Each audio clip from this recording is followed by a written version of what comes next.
Hello. Please rise for the National Anthem.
Thank you.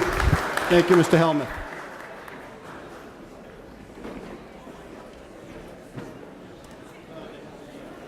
Just a couple brief remarks tonight. The tennis team's out selling us cookies and brownies again. No? Yeah, I'm pretty sure they are. I just bought some.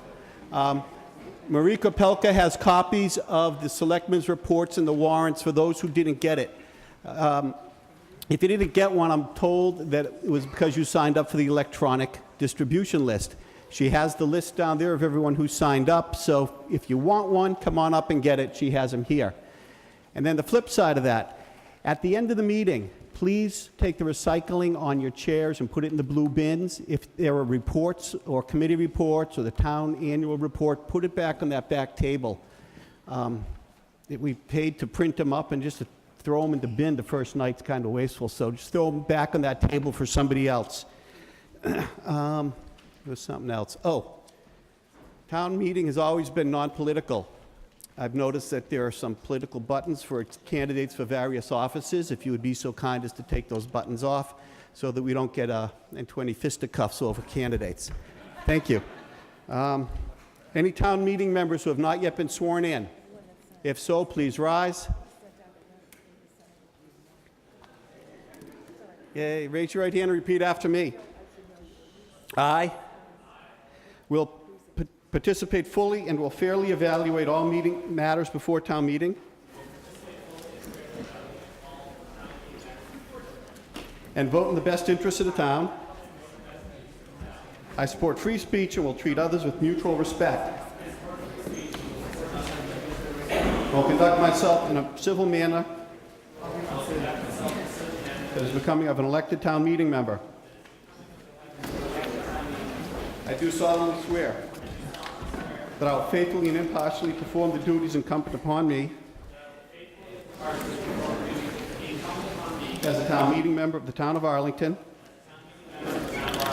in accordance with the bylaws, the Town Manager Act, and the general laws of the Commonwealth. So help me God.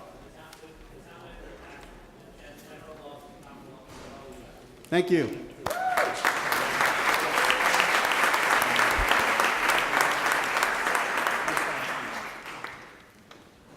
Mr. Coro, we're going to go right into the special, folks.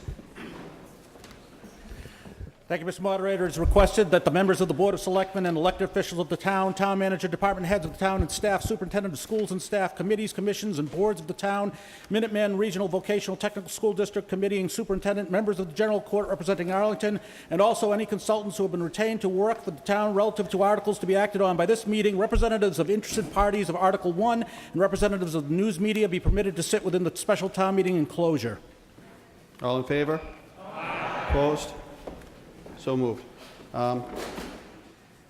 Madam Clerk, do you have reason to believe that this meeting was appropriately called by the Board of Selectmen and that the constable made a return of service of the warrant in accordance with the laws? She so certifies and declares. Mr. Coro. Mr. Mr. Moderator, it is moved that if all the business of the meeting is set forth in the warrant for the special town meeting is not disposed of at this session, when the meeting adjourns, it adjourns to Monday, May 1st, 2017 at 8:00 p.m. All in favor? Aye. Opposed? So moved. We're going to take announcements, resolutions, and committee reports just for the special, not for the regular town meeting. So any committee reports? I believe all our reports that we accepted the other day had the special before us, so those are automatically before us. No other reports? Oh, sir. Okay.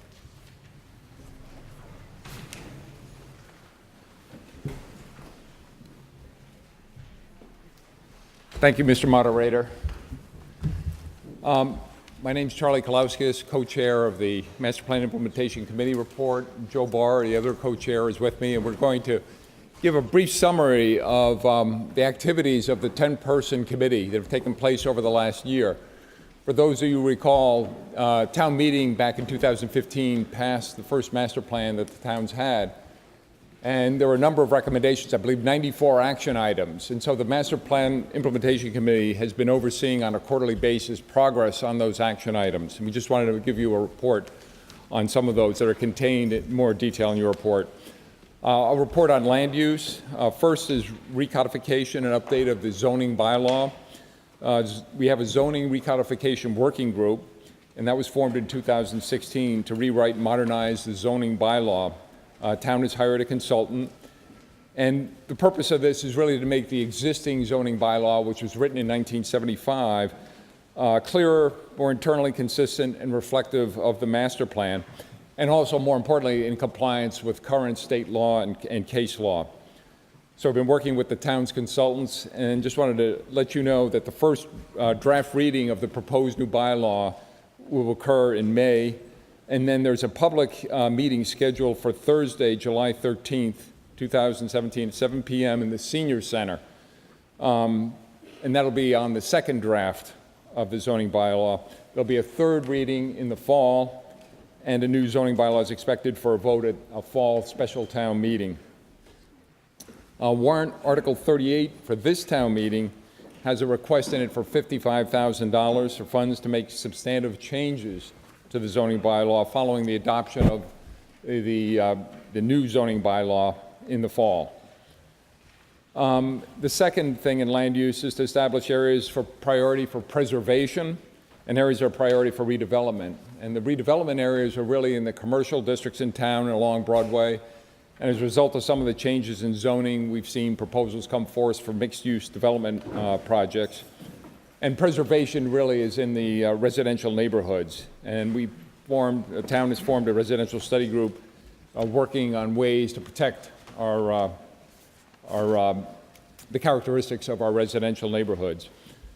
On housing and residential development, there's a plan for affordable housing. The town created a housing production plan. It was under the supervision of the Arlington Redevelopment Board. The plan was approved by the Redevelopment Board, the Board of Selectmen, and also approved by the Commonwealth.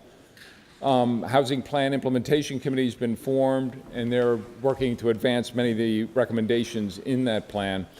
And really the key is to provide production of housing of all types for our residents, affordable housing, and providing more choices in housing as well. Second point regarding housing and residential is to study and consider techniques that could address the concern of neighborhood impacts of large homes constructing in existing residential areas. And there's a residential study group, and I believe you've heard from them.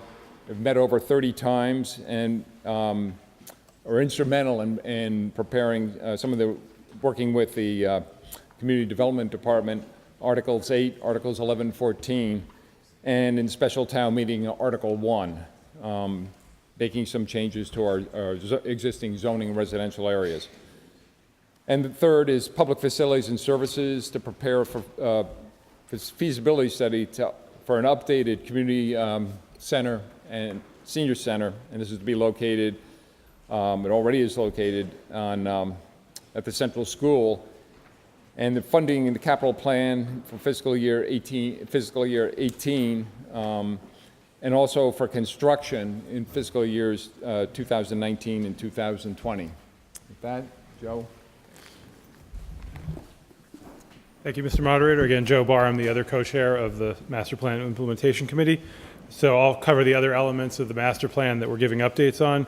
So in terms of traffic and circulation, the warrant article 26 of annual town meeting involves the adoption of the parking benefit district, which is now allowed under the municipal modernization bill that was passed last year. It would allow the town to dedicate revenues from the meters that were installed recently in Arlington Center for use and improvements in Arlington Center, and make sure that the types of capital upgrades that need to happen are paid for with those funds. And that's certainly something that the master plan, both the idea of having that kind of dedication and also having those improvement mades, contemplated. Also, as a result of the adoption by the town of a complete streets policy, and Arlington was one of the first communities to officially adopt a complete streets policy in Massachusetts, the town was able to access additional $400,000 in funding from the Massachusetts Department of Transportation, which will be used for improvements to streets and sidewalks on Gray Street. So it's a good example of us accessing additional funding as a result of the planning that occurred through the master plan.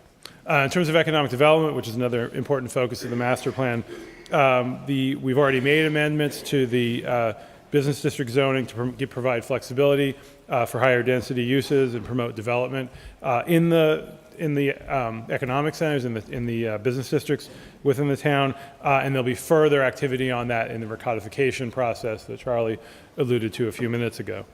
In terms of historic and cultural resources, Article 49 of annual town meeting is for the CPA funding, which includes $115,000 to help pay for a new study of the historically and architecturally significant properties within the city and do or within the town and do an inventory of those, and that will be partly funded by a grant from the state, but also mainly funded out of the CPA funds if through Article 49 if and when it passes. In addition, the town is undertaking its first arts and culture action plan as a result of the master plan, and that got underway this year, looking particularly at a cultural district in the area of Mass Ave from Capitol Square to Arlington Center. And then finally, on the natural resources area, we've been doing a lot of work on the Millbrook area, which is really an undervalued resource within the town that with the master plan implementation committee thinks has tremendous potential for improvements. We're working closely with the Mystic River Watershed Association, which has also been approved for a CPA or potential CPA grant, as well as with the Conservation Commission and the Open Space Committee and the ARB. We've also been able to sponsor a couple of cleanups of the Millbrook, which a number of people participated in last fall, and we're doing another one this Sunday, so I just wanted to put in a quick plug for anyone who wants to come help around Wellington Park. We'll be doing a cleanup on Sunday afternoon. So those are really the updates from the Master Plan Implementation Committee. Thank you very much. Thank you. Thank you very much.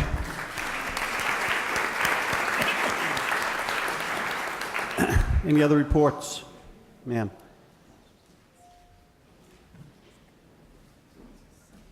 Thank you, Mr. Moderator. My name is Sarah Burks, Precinct 17, 993 Massachusetts Avenue. And I have a very short announcement. I was reminded this week by former town meeting member James McGough that on this date, 22 years ago, at approximately this time in the evening, Arlington Town Meeting of 1995 voted unanimously to establish the Cyrus E. Dallin Art Museum Board of Trustees and the Cyrus Dallin Art Museum. I don't know how many unanimous votes there have been at town meeting, but we are proud that we are one of them. We look forward to many more years in Arlington. We think it's an excellent example of nonprofit and municipal partnership, and we thank the town for its support of the renovations to the Jefferson Cutter House last year, and invite all of you with school children to attend this weekend, Saturday and Sunday from 12 to 4 for the Art Venture program for anyone with school children in Arlington to come for special activities for families. Thank you very much. Thank you, ma'am.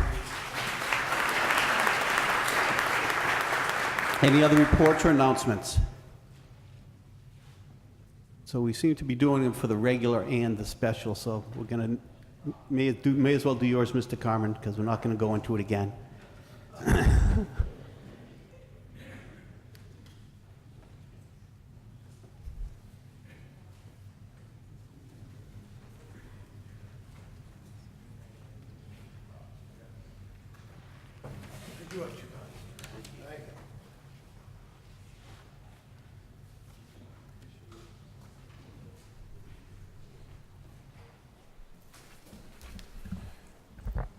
Thank you, Mr. Moderator. Dean Carmen, Town Treasurer. So on everybody's seat, you have this nice required report that I'm obligated to turn in. So this year, different new treasurer, new format. So what I did this year, just so everybody can get a sense, is I sort of looked holistically at the information that's available to everyone already. When the bylaw was created requiring the town treasurer to submit a report to town meeting back in 1990, you didn't have access to the wealth of information you have now. You didn't have access to a 5-year finance committee budget projection. You didn't have all the information we have online. And especially, you didn't have the ability to get a hold of this, which is the town's comprehensive annual financial report, which includes the audited financial statements of the town and a whole bunch of other MD&A analysis on our financial position. So what I didn't want to do is submit a report that was highly redundant in nature. So I instead endeavored to provide you with information that you might not have in the other sources. So I'm just walking through it really quickly. On the inside cover, I think the most important thing there is the link to the CAFR, so that arlingtonma.gov/link that I gave you will get you to the audited financials that has all the MD&A information. If you want to click on, I will go out electronically. If you want to click on that, it's a great wealth of information. So moving on to the schedules, a lot of the schedules I created here are as of June 30, 2016, so they'll tie back to the audited financials. First one's a summary of our bank accounts. So let me back up. So obviously the Treasurer's Office has 3 main functions. Cash investments is 1, debt management is 2, and tax collection is 3. So the first schedule is our cash and investments. This shows all of the cash and investments of the town as of June 30, 2016, summarized by financial institution. There's a reconciliation on the side that would tie it out to the comprehensive annual financial report if anybody was trying to figure out if these numbers tied out and how they would tie out.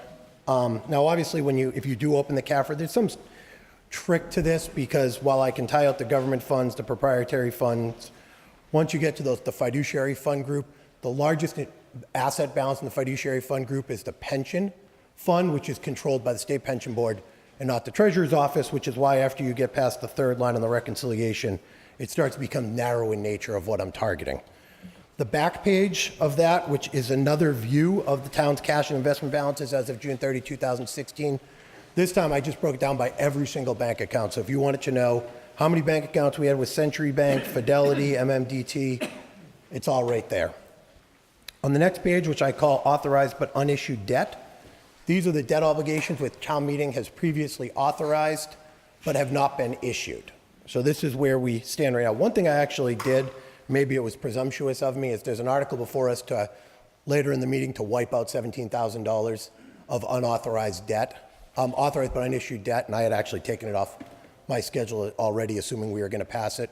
One of the interesting highlights here, because I think people will look at this and they'll say, well, there doesn't seem to be a lot of unissued debt. And in past years, I think you'd think that we had extinguished a lot. If you remember last year when we bonded for, I think it was, and I'm blanking, I think when we did the Stratton, we had consolidated a lot of that unissued debt to be able to do this, to work the Stratton. I think it's like 1.2, 1.3 million if you go to last year's capital planning report. That's why the unissued debt is mostly water bonds, and it's very small. So you can look at that schedule. It sort of walks you through it. The next 2 schedules, if you open, which are the collector's report, this is probably, as a taxpayer, I think this is probably the most important schedule you can look at. This just starts on the top with showing how tax collection goes by our major revenue sources. Property tax is a major revenue source of the town. So it starts off by saying, we had committed approximately $108 million from the assessors. We collected just under that. We have refunds, abatements, creates an outstanding receivable about $483,000. The next section says, okay, well, out of that outstanding receivable at June 30, 2016, what did we do with that receivable?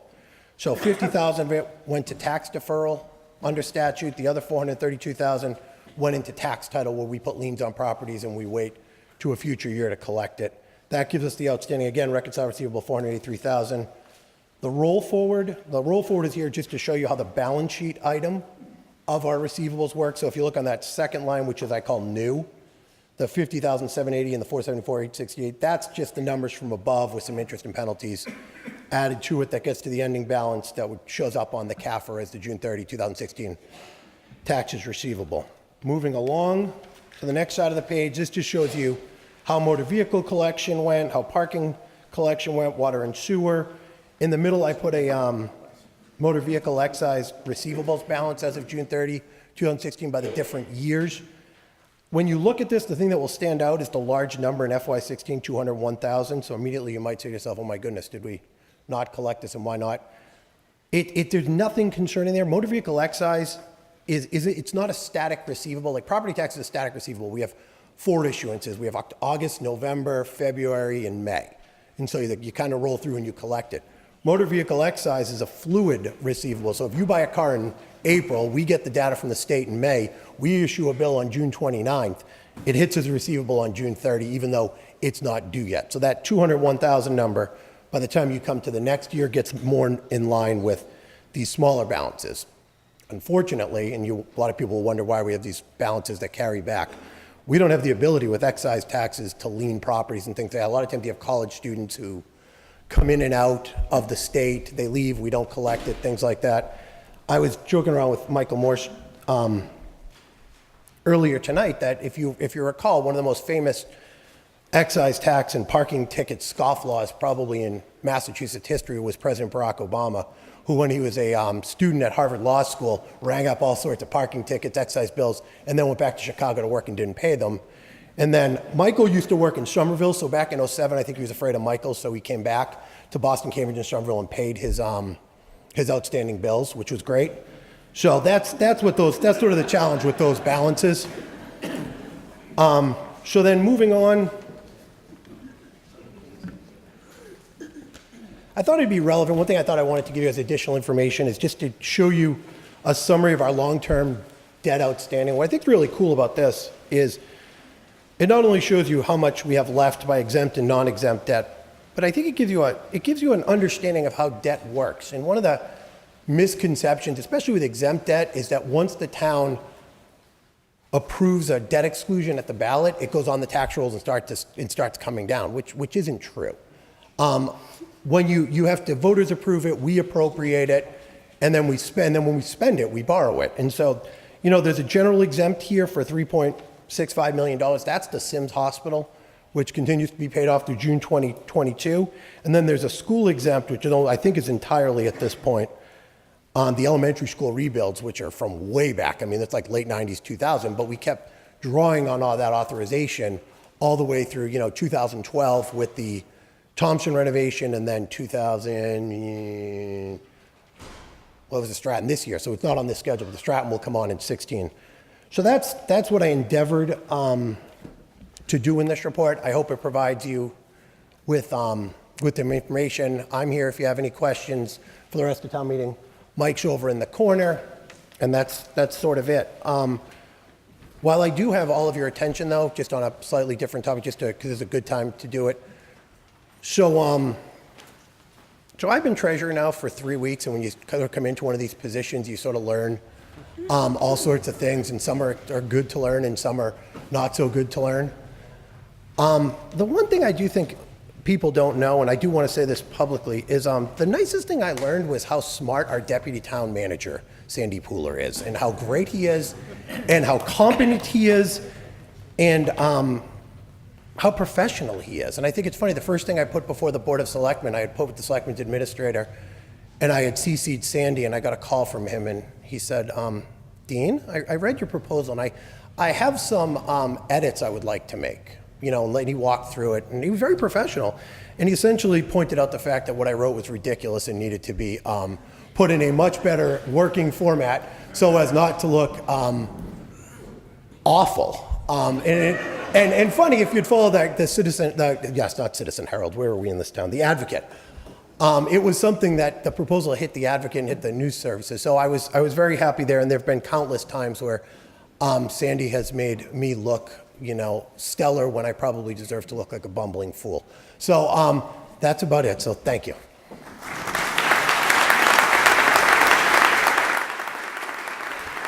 Thank you, Mr. Carmen. Any other announcements or resolutions? Seeing none. Reports of committees. We already have the reports of the FinCom and the Redevelopment Board before, so we've already received them, which means we've received the special town meeting report, recommended votes as well. So that being said, We're going to go right into the special, Article 1.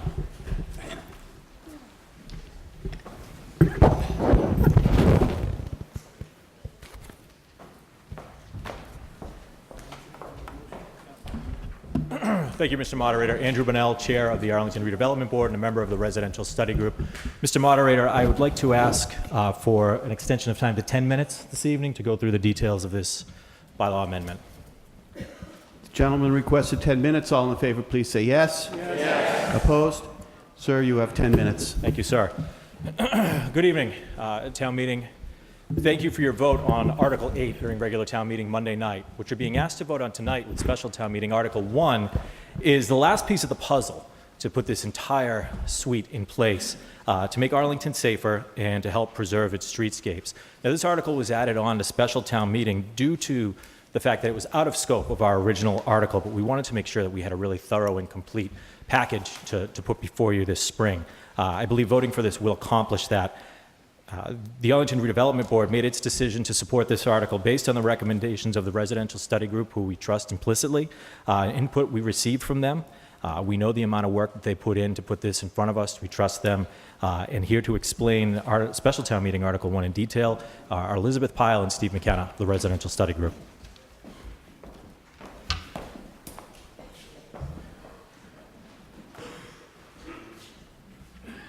Good evening.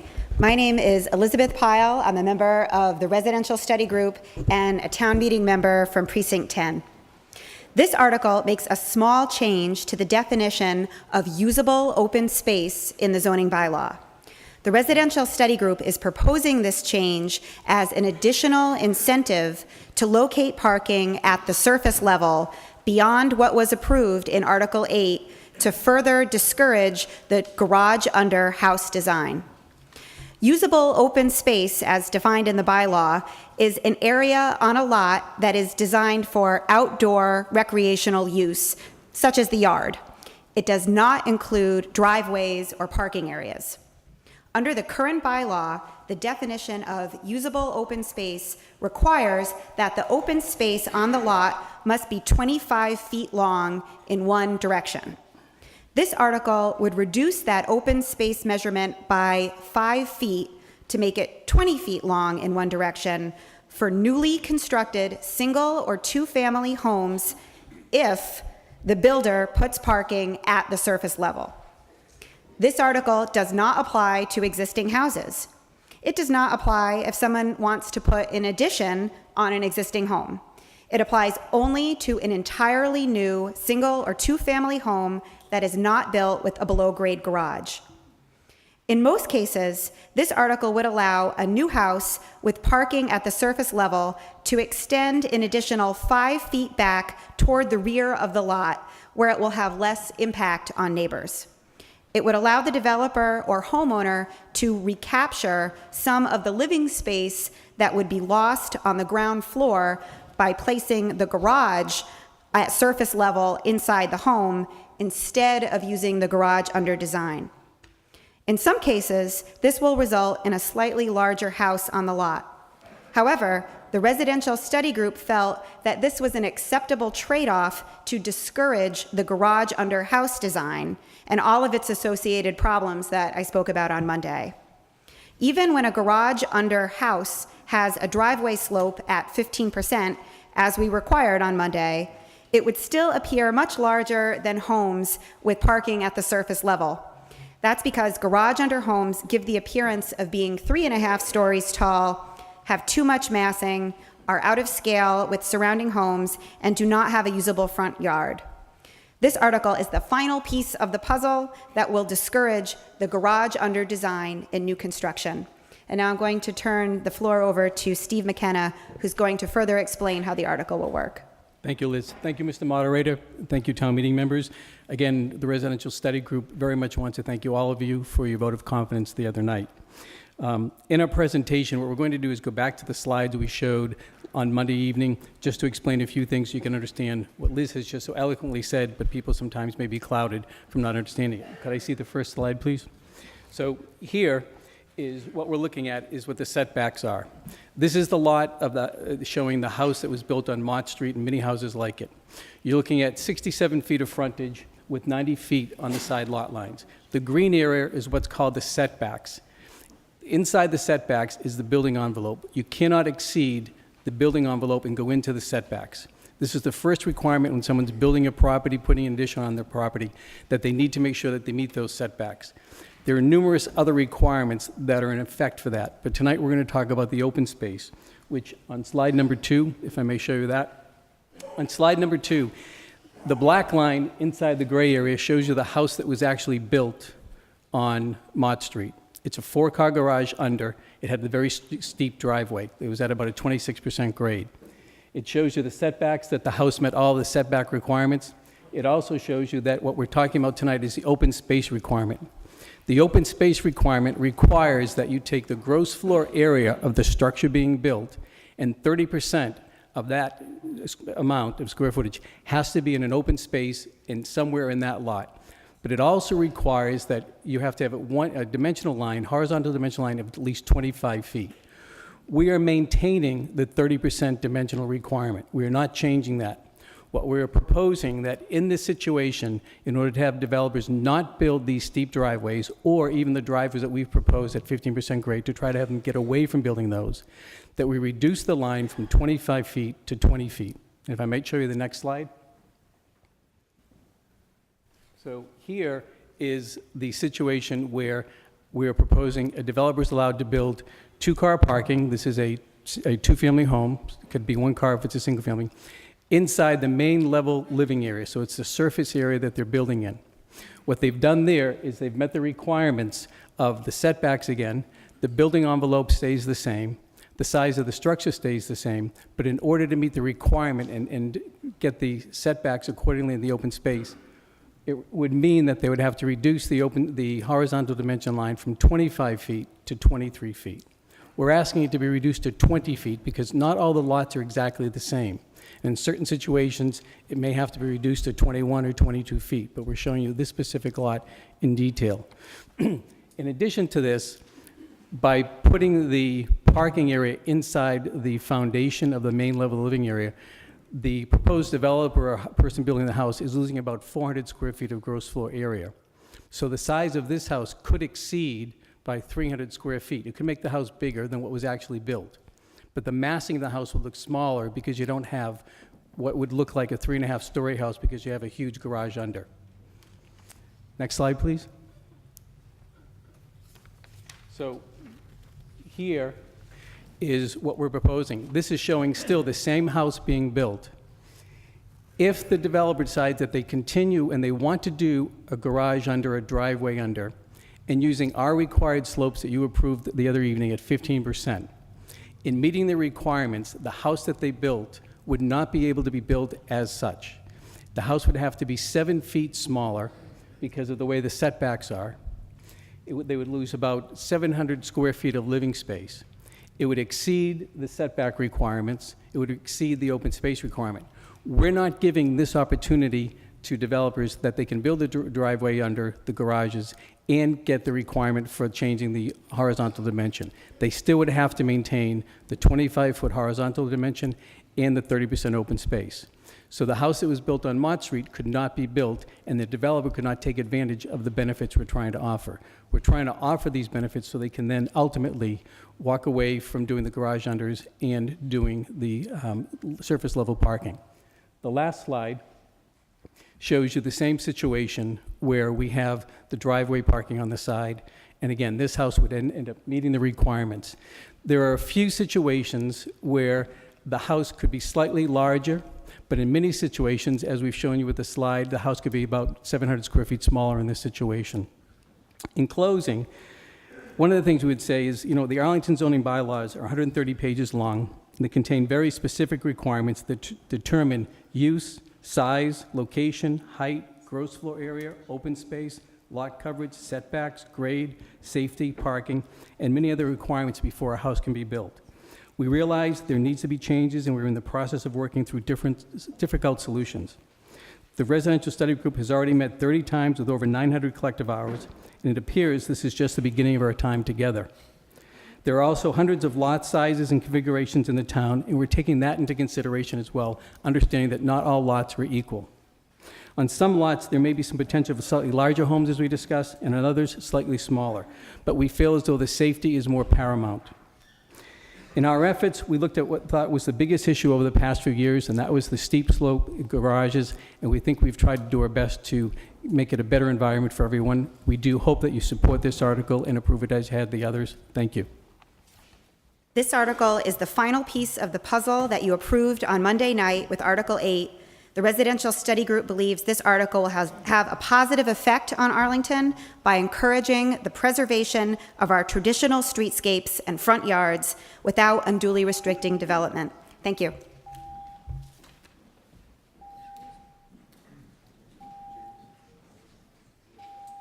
Mr. Jameson? We're beeping. Thank you, Mr. Moderator. Gordon Jameson, Precinct 12. I want to thank the Residential Study Committee and the Redevelopment Board for their careful work on this and the other articles this year. Those who remember last year know that I spoke against articles that were proposed last year, but I've voted for and am in support of this article as well for all the articles this year, and I think they've done an excellent job. So they went through all the detail, but here's my... Could you put the slides back up? Go to the last one. Just have a pointer on it. Here you go. It's all set. Is there a pointer on this? Yeah, laser pointer. The end? Yep. Oh. Never mind. It was So this could be a single family home that would obviously have a nice front yard and you could have parking on the side, and you could have either two cars like this or one car, and if you wanted, you could park one front, so you could have more open space in the back. So I look at, and then if it was a duplex, something that came up that's not in the bylaw recommendation, but is allowable with special permit, and talking to the chief of inspections, director of inspections, is if this was a duplex, you could actually have, you could get permission for a second curb cut, so they could each be half the distance of a normal curb cut, and you could put driveway on the other side. So you would have a very nice streetscape, at least from my perspective, and then you would get then you get the benefit. The carrot is the extra ability to build a little bit deeper in the lot. Could you go to the one with the that one? Yes. And this is a stick. So if you build under, you have limitations on the size of the house you can build, and you get the unaesthetic streetscape. So that's basically how I look at it is, and a lot of the effort I think is trying to promote a nice streetscape in town. So I recommend to vote a positive vote. Thank you. Thank you, sir. Mr. Wagner?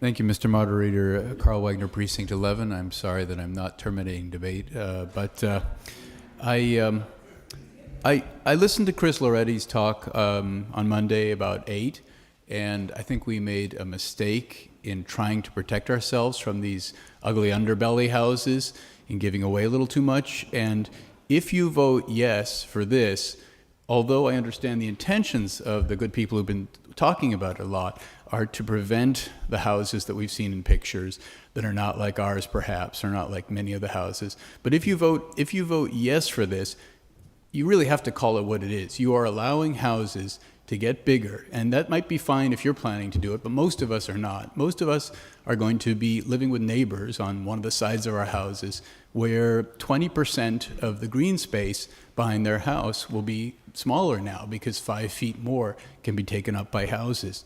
Unfortunately, on Monday, we voted to allow them to have one less car space, and if we do this, we're going to have bigger houses all around us. So I urge you to vote no. Thank you. Thank you, sir. Mr. Fisher?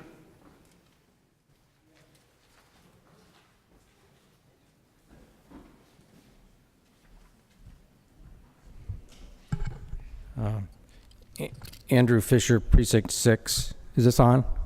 Yes. Not to argue against it, I'm just curious how this works. Does this raise the level of the basement, or do they drive in to the house in a garage space on the first floor? I'm just out of sheer curiosity. Mr. Because Bennell? it seems like it would have to raise the level of the house if the... The level of the house isn't raised. That's really a design question up to the developers to figure out, but your garage would be at grade at street level. And rather than going down below into the basement, what this does is it puts a garage and a driveway at street level. So I think there were pictures that were shown Monday night that showed some examples of this, how they would be in the front of the house. But what you do is you preserve some of the green space that's out there, some of the driveway space, and you keep a nice flat streetscape up and down the street.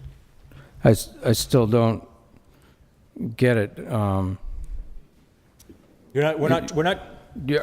Will there be 2 stories above the Nothing is changing as far as what you're allowed to build. We're not we're not changing the envelope of the house. You still have 2.5 stories, whether you build down with this downsloping garage. You still have 2.5 stories to build. What this does is it takes away the look of that additional 3rd story that people see with the downsloping driveways.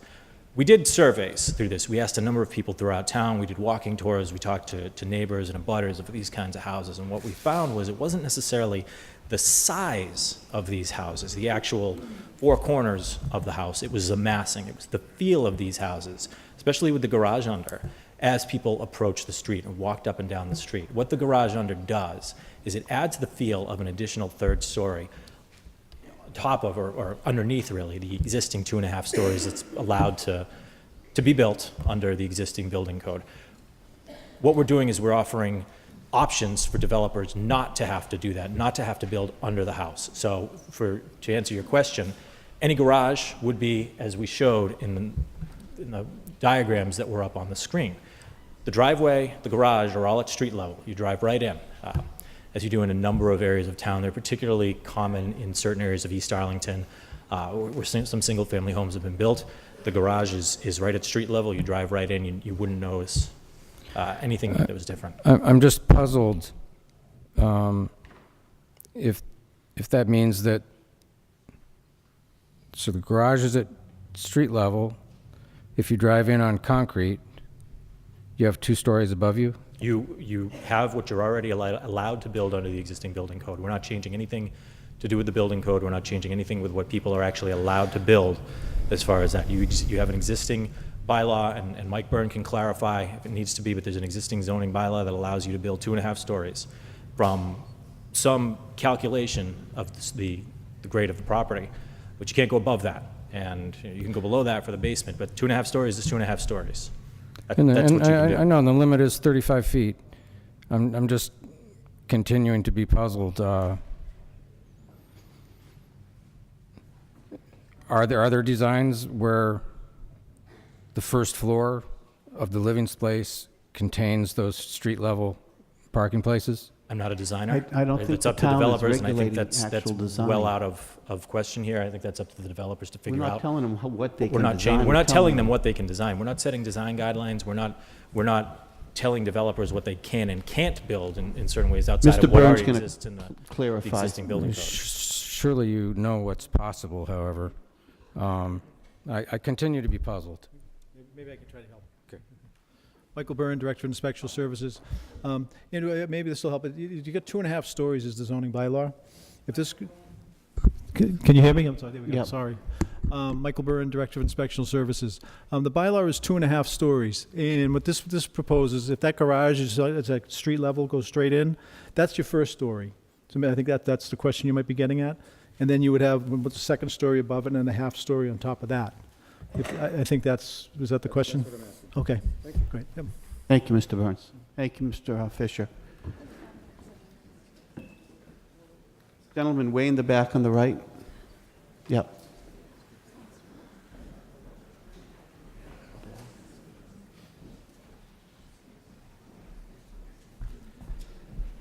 Zach Ronco, Precinct 13. I have question, I guess, for the group. Is this going? So you said only new buildings. Does that include, where you tear down the old building and then build a new one? That would be new construction. Yep, that would count. Well, I said new houses. I wasn't sure whether it was new lots. So is this going to accelerate the pace of tear downs and completely new houses being built? Mr. Byrne?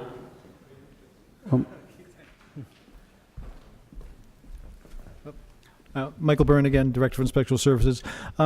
I don't think so. I mean, it'd be a matter of preference, I believe, but it's designed to help make it smaller, the houses. So I don't know if you wouldn't be looking at bigger houses. I don't believe we'll see here. The gross floor area is based on the size of the house, and the open space is based on that. No, good. The open space is based on the gross floor area of the house. Garages don't count into it, but you'll be adding a little bit in the basement there, or that garage area in the back.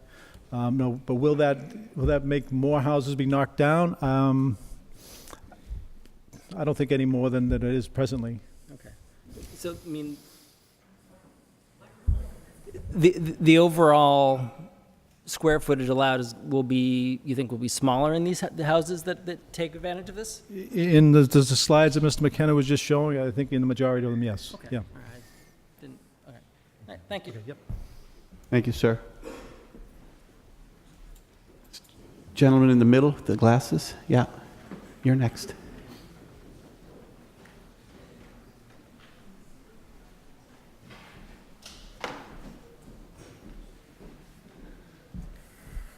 Hi, Daniel Jalkut, Precinct 6.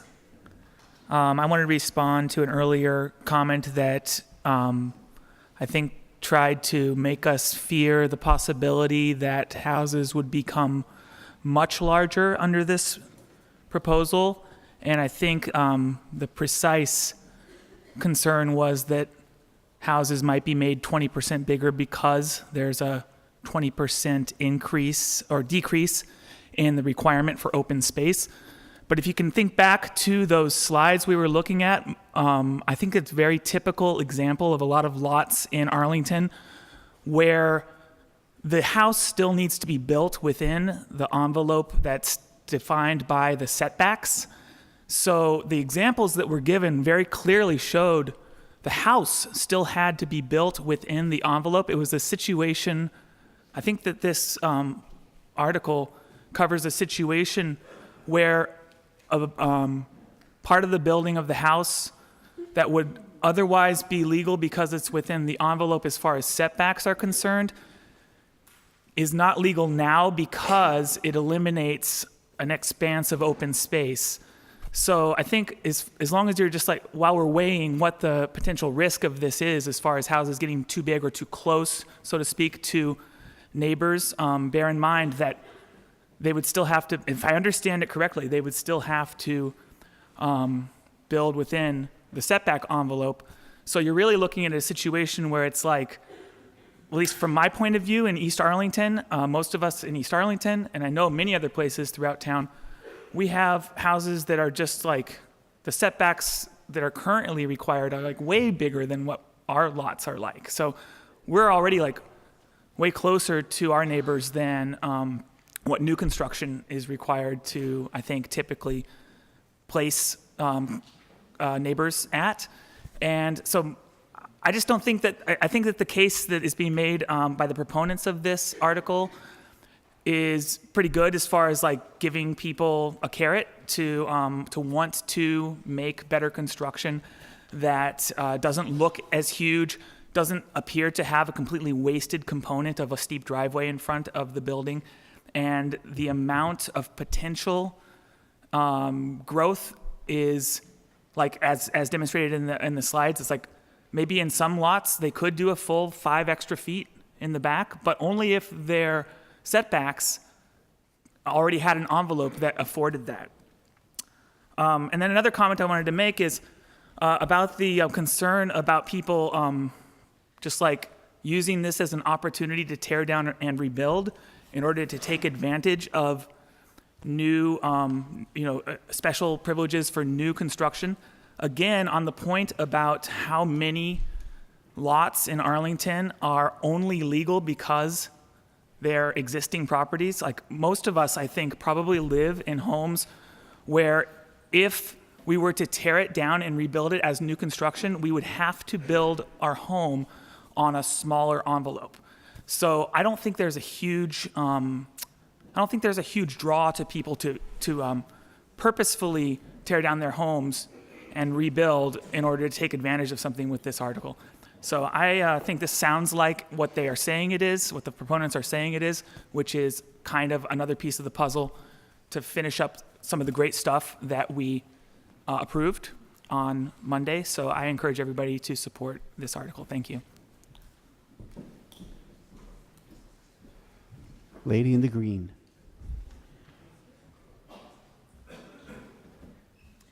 Good evening. I'm Carolyn Sullivan from Precinct 4. So on Monday, we actually, not enough? Is that better? On Monday, by determining what the grade was, we have prevented any sort of issue as far as danger is concerned, visibility, drainage, et cetera, and also by reducing the number to 1 car spot, we made sure that any existing driveway is going to be sufficient for a unit.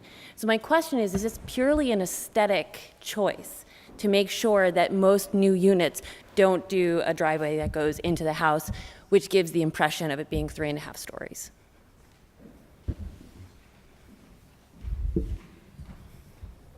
Elizabeth Pyle, Precinct 10. One component of it is an aesthetic component to discourage the driveway under design.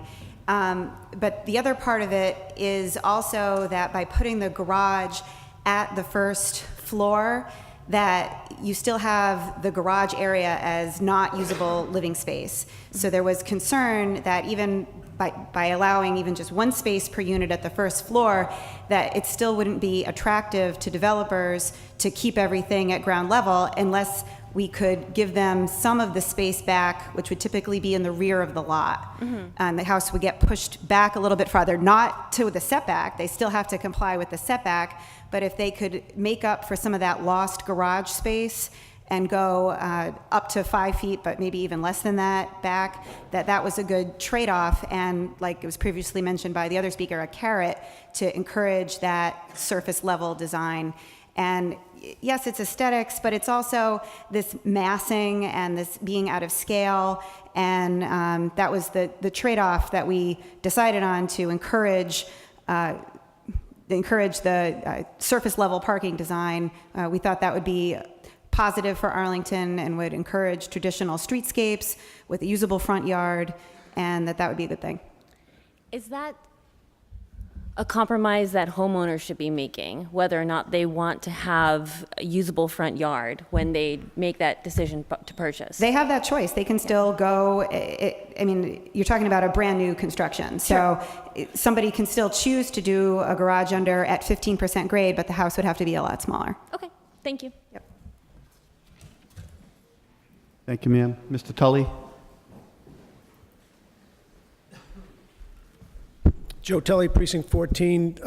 I've been at this long enough that I should probably know the answer to this, but I am going to admit that I don't, and I'll ask the question anyway.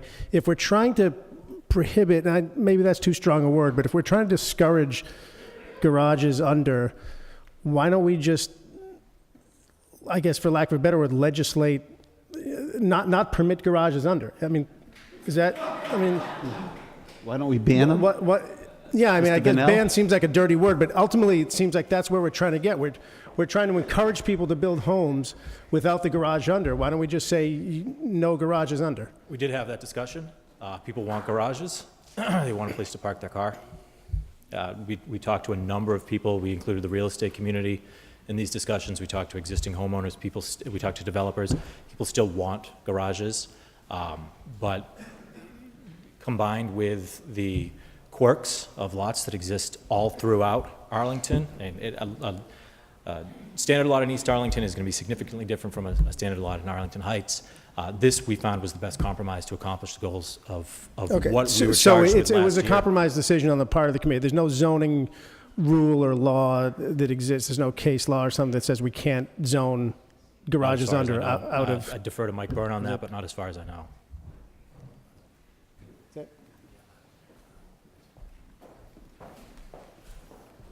Michael Byrne, Director of Inspectional Services. I can't state a case law, Joe. I do believe that we might be getting to that line of zoning aesthetics, which is not allowed. But I think they stated it correctly, that it was a compromise and it was a lot of hard work, yeah. Thank you. Thank you, Mr. Tully. Ms. Knobloch? You're passing. Mr. Deist?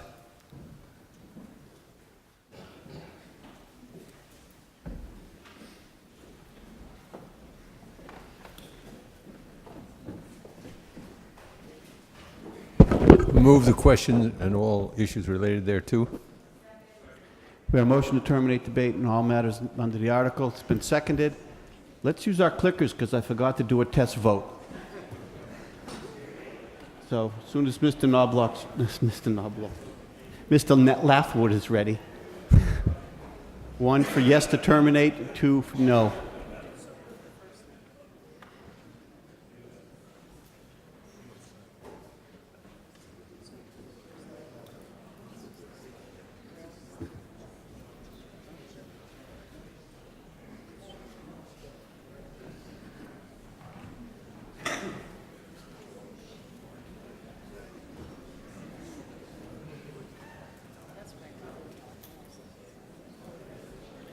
Debate is terminated, but can you run through the screens, Tim, so we can see if we all voted correctly?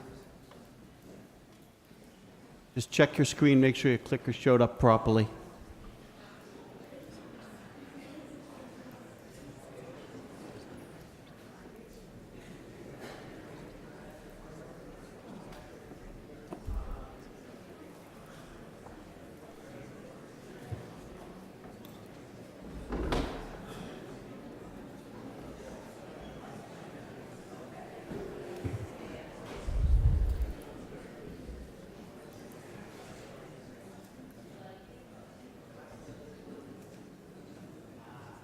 Vacant.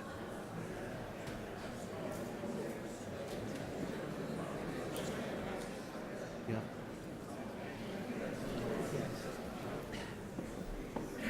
Okay, if you had an issue with your vote being recorded, go see Mr. Lano. Otherwise, we're going to move on to the vote. We have, of course, recommended vote of the ARB.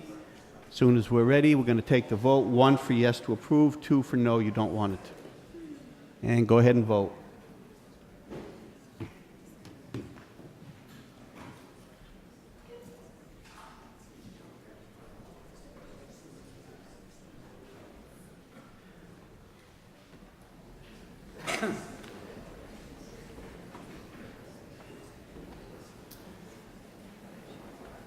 It is an affirmative vote, 185 in the affirmative, 25 in the negative. It's a vote, and I so declare it. That closes Article 1, brings us to Article 2 of the special town meeting.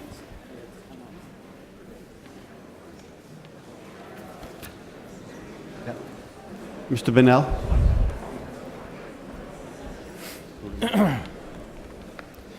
Good evening again. Andrew Bonnell, Chair of the Arlington Redevelopment Board. I won't ask for extra time on this. This is a fairly straightforward article.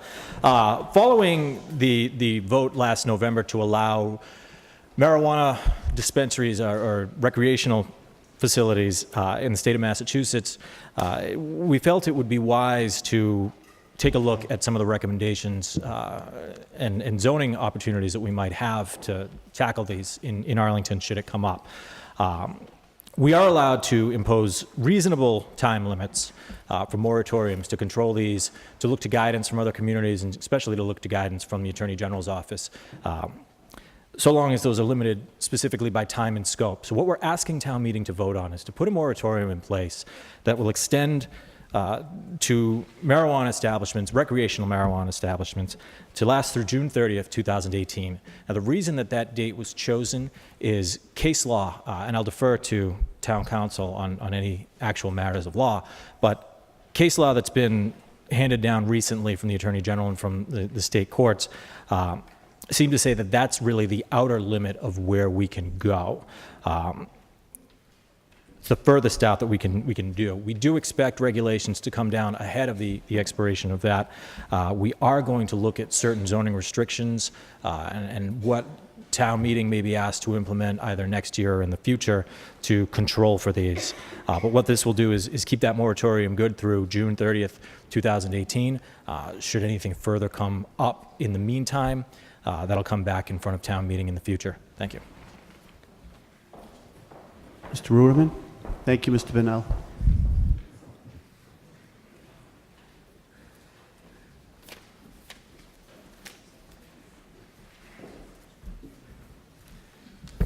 Thank you, Mr. Moderator. Michael Ruderman, Precinct 9. I wish to offer an amendment to Article 2 of the special town meeting. It is distributed to you Monday night on the half-sheet size paper. And I wish to move of the two lines there that suggest changes. I wish to move only the second line, which would be in section 11.10.3. In the fifth line, to strike out earlier and insert in place thereof later. And that is the motion for the amendment. So you don't want to put forth number 1 in the third line, strike out 2018 and insert 2019? That is correct. You're removing that from your amendment. Okay, we can do that administratively because we have not accepted this yet. So everyone cross out line 1.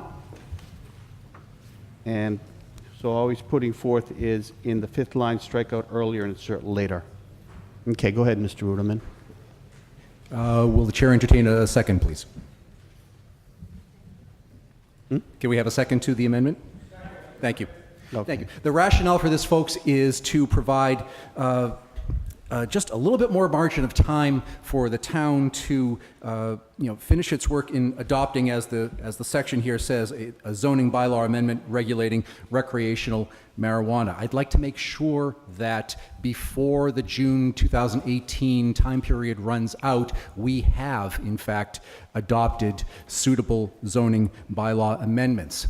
I think I lost count at 4 nights in front of the redevelopment board that I was there following the discussions. I know there were more than that. This is a vexing issue, and after many hours of discussion this year, we're not there yet. And I would like to provide for as much cushion of time as current indications from the State House allow. I was informed this evening that there are presently 44 bills pending in the Massachusetts legislature regarding the regulation of recreational marijuana. It's going to be one heck of a reconciliation process. And we're hoping to get some guidance on something that comes out of that for our own regulations. I'd like to allow for a little bit more time to make sure that we have our regulations in place before the moratorium terminates. Thank you. Thank you, sir. Mr. Revelak?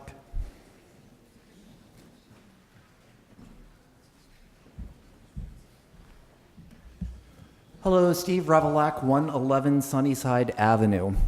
Back in November, there was a ballot question about whether to legalize the use of recreational marijuana in Massachusetts, and we voted in favor of it. And I have to be honest, I am not a big fan of prohibition. I think we've had some very bad experiments with prohibition in the early part of the 20th century.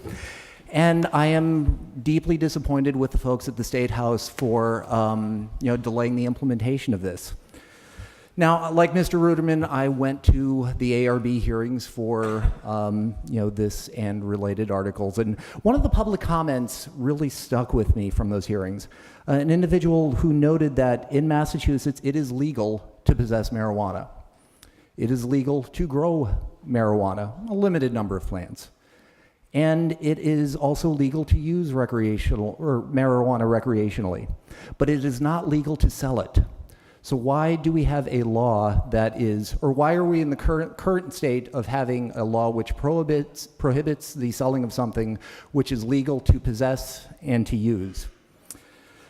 So I do understand that, we would like to make good decisions, and, we are waiting for state guidance. But I'm also under the understanding that, The current state law allows communities to develop local ordinances regarding the time, place, and manner in which marijuana is sold. Mr. Moderator, do I have that correct? State that again, sir. As a community, can we develop local ordinances regarding the sale of, recreational marijuana or the establishments that sell it? Mr. Heim?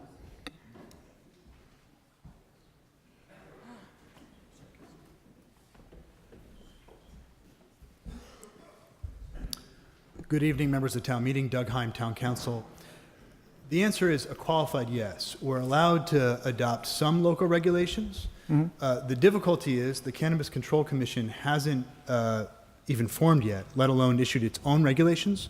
So we don't know how much local control they'll afford us. We can't promulgate any regulations that would conflict with the state's laws. Okay, understood. Thank you for that clarification. Another question is, before, I presume that an establishment that sold marijuana for recreational use would have to be licensed, receive a license from the Board of Selectmen? Yes. And this license would, I presume, have a public hearing associated with it? Well, here, I'm going to ask, Doug is going to answer that. I think that you're getting ahead of where we are. Go ahead. Doug Heim, Town Council. I think that part of the problem is we don't know what that process is going to look like yet, to be frank with you. All right, well, I will end my questions there, and thank you. Thank you. Mr. Moore? Christopher Moore, Precinct 14. I have a question on Mr. Ruderman's amendment. My understanding from the introduction was that the longest period we could enact a moratorium for had to end at the stated time, whereas Mr. Ruderman's amendment appears to make that moratorium potentially infinite if we just fail to ever make any recommendations. Is that the case? And is that legal? Mr. Heim.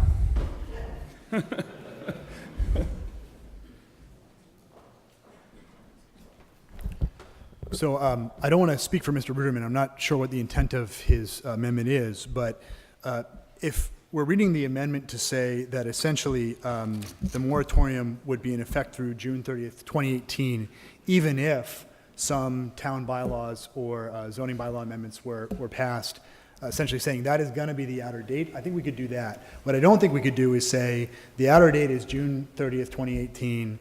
I'm sorry, the outer date is undetermined until we pass something that says these are our local regulations lifting the moratorium.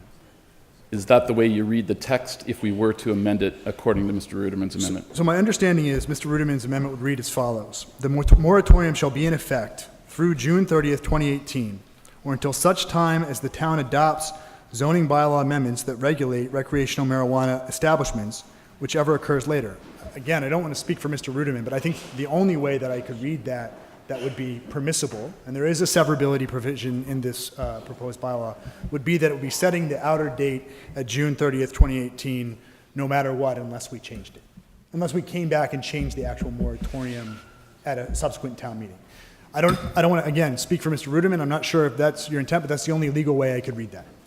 So if we, I'm maybe not understanding your answer, if we were to accept the Ruderman amendment, would your expectation be that we would have a moratorium at least through that date? I think my expectation would be that we'd have a moratorium through June 30th, 2018, unless we explicitly came back and said our moratorium is being lifted. All right, thank you very much. Thank you, sir. Mrs. Warden?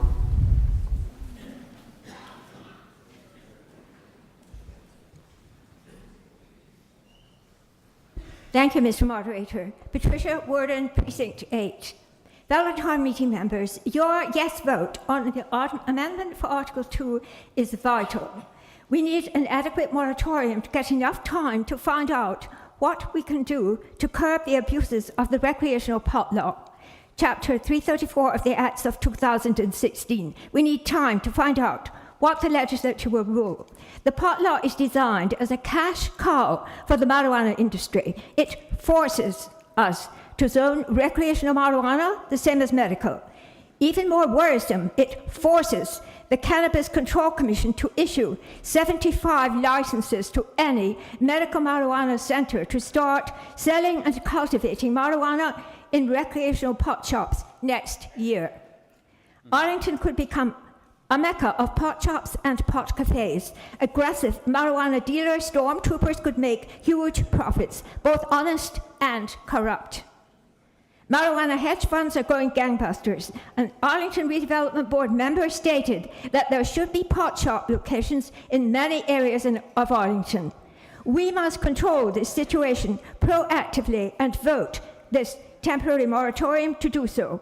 The pot law provides that any medical marijuana treatment center can get priority to be licensed as a recreational pot shop around a year from now. Consider that my little grandson will be visiting his pediatrician's office in Water Street, in the same building where the Redevelopment Board has permitted a marijuana facility. He will see the various aspects of implementing a drug culture, including private security guards hired by the facility's owner. These are not trained to the same standards as our own police officers, but hopefully better trained than United Airlines guards. In a year or so, our grandson could be admiring a large plate glass window display of recreational marijuana goodies such as brownies, lollipops, gummy bears, soda, and a few years later, when he is in high school, he will see there a pot cafe selling drug paraphernalia and marijuana edibles for on-site consumption to newly minted 21-year-olds relaxing in a marijuana nirvana or in their own yard or property. The pot law requires that any medical marijuana center can automatically become a pot shop. Consider also that many Arlington parents encourage their children to walk to school. We will soon have an entire town 6th grade housed in the Gibbs School. 2 of our children attended Gibbs. They always walked, as will many 6th graders next year. Our son arrived home from school every afternoon at 3 o'clock. Not so our daughter. She tarried at the library or town hall gardens, often with friends, and that was her big treat after school. She got home around 4, but that area would no longer be safe for school children if marijuana is traded at Water Street. If anyone doubts marijuana harm to children, they should check with any emergency room physician from Colorado. In 2014, Arlington Town Meeting was lured, some say tricked, into approving a medical marijuana center on the understanding that we would have a state requirement for a buffer zone preventing marijuana establishments within 500 feet of places where children congregate. Astonishingly, that was wrong. So we have no safety buffers. This could have been easily corrected by a town meeting vote approving buffers.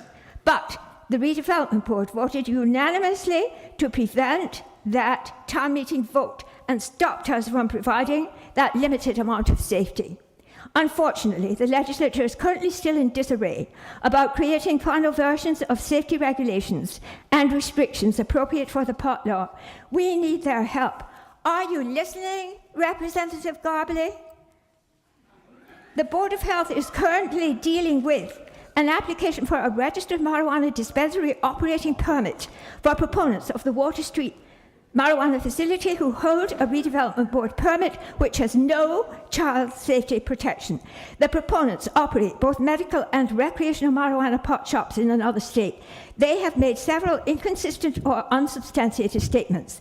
Also, their straw man Article 11 in the warrant of October the 19th, 2016 was the crucial factor. Mrs. Warden, we're talking about a moratorium.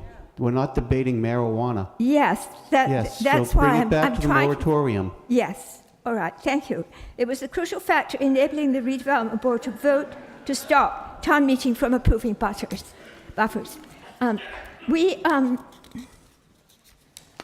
Hopefully the Board of Health can postpone their operating permit decision until town and state protections have been provided by the moratorium and are ready.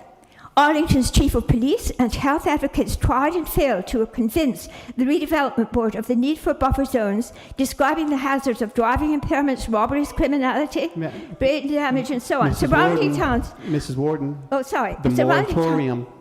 Surrounding towns are acting proactively within their moratoriums to restrict and regulate pot shops. We should do so also. Arlington has only about 160 marijuana prescription holders, a need that could easily be satisfied with home delivery. We will need the moratorium in order to vote protections to protect our almost 6,000 school children. And to provide safety for them, to keep Arlington a safe and pleasant place for children, and not part of a down-at-the-heels drug culture with rotten drug policies. A special townwide election is the only way to prevent marijuana from automatically engaging marijuana centres from automatically engaging in recreational activities. Thank you. Thank you. Thank you, Mrs. Warden. Mr. Schlickman. Mr. Schlickman has the floor.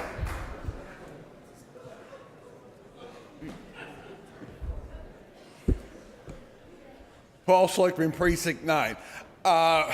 Well, I rise in support of the moratorium.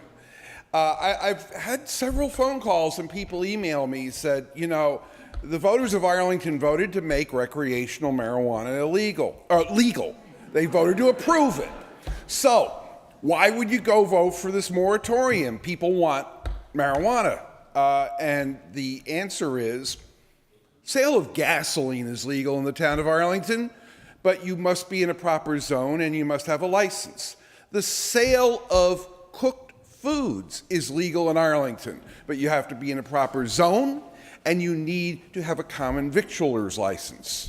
So that this moratorium backs us into a time where we can make policy and zoning decisions in the spring town meeting of 2018. It's no accident that the moratorium expires on June 30th, 2018, which will give the legislature and the regulators and the pot commission and whoever else is involved with this time to hopefully point us in the direction of what we will be allowed to do, that we will have the time to thoughtfully consider what regulations and zoning and licensing requirements we would want to do within the constraints of laws and regulations, and come up with the best possible proposal for regulating something that the voters of Arlington clearly said that they are interested in. So no, it is not an anti-pot vote or anti-voter vote to vote for this moratorium. This moratorium is nothing more than common sense to give this meeting the time to react to the silliness in Beacon Hill and come up with the best solution we can in a context we don't already know. Thank you. Thank you, sir. This gentleman in the back, yes. Yep.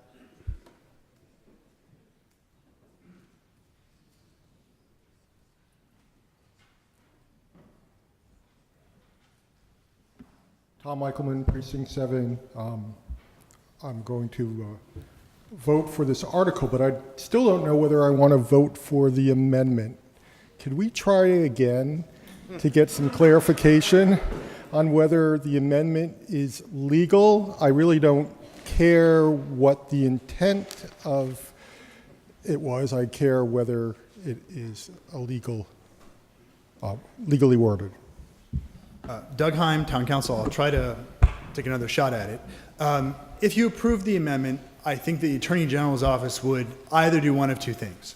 They would interpret that, they would read it in a legal fashion to mean that June 30th, 2018 is the outside date no matter what the town does with respect to town bylaws or Board of Health regulations. Or they would strike that specific portion so that it would not create the shadow of a indefinite moratorium. So if they read it one way, they would find it illegal and they would strike it. If they read it in the most generous way, they would say they're setting the outside deadline at June 30th, 2018. So can I have a follow-up question, which is, if we adopt this amendment, would it have any practical effect?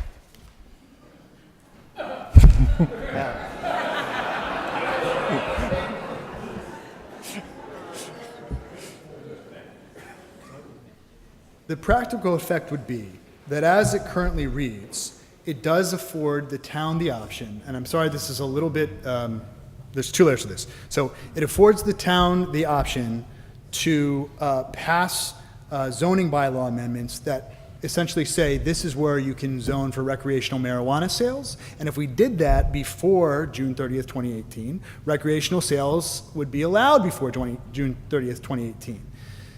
With the amendment, what we'd have to do is come back and amend the moratorium itself, in addition to setting some guidelines for when and where we allow recreational marijuana to be sold.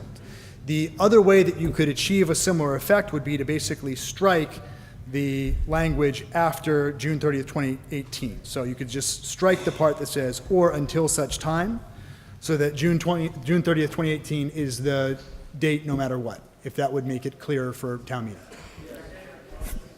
I can't make a motion, but... I have not made a motion, but somebody else can. Thank you very much, Mr. Moderator. Thank you, Mr. Hunter. Mr. Veraglu?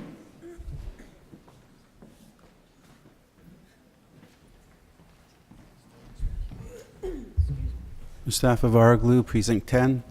I rise up in opposition to this moratorium. The vote was put in 2016 to legalize and make available in all the forms that was in that vote in 2017, not 2018. 57% of this town voted for it, to quote Mr. Schlickman and other numbers. And I think that was what the town voted for. I think the other thing, sort of, I'll come to the moratorium very quickly. I'll stray very little bit. A moratorium was placed on the medical marijuana, and there are people in our community and in our very near community that have gone out of town, have not been able to buy medical marijuana. In this town, it is an impact because they work, they take care of somebody who cannot go for themselves. And this moratorium, which was not also in the vote for the medical marijuana law, has had this impact.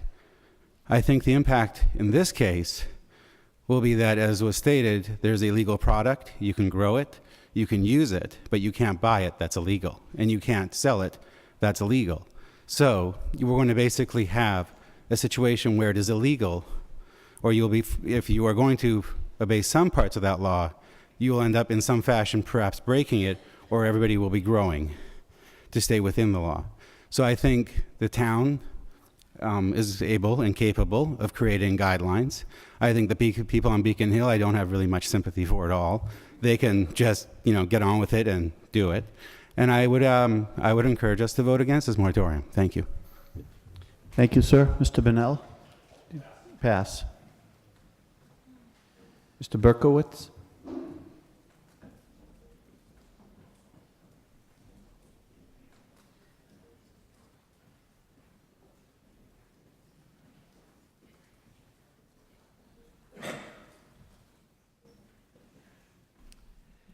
Thanks, Mr. Moderator. Bill Berkowitz, Precinct 8. In several places in the recommended vote, there's a reference to a planning process where the town will engage in a planning process to assess the effects of recreational marijuana.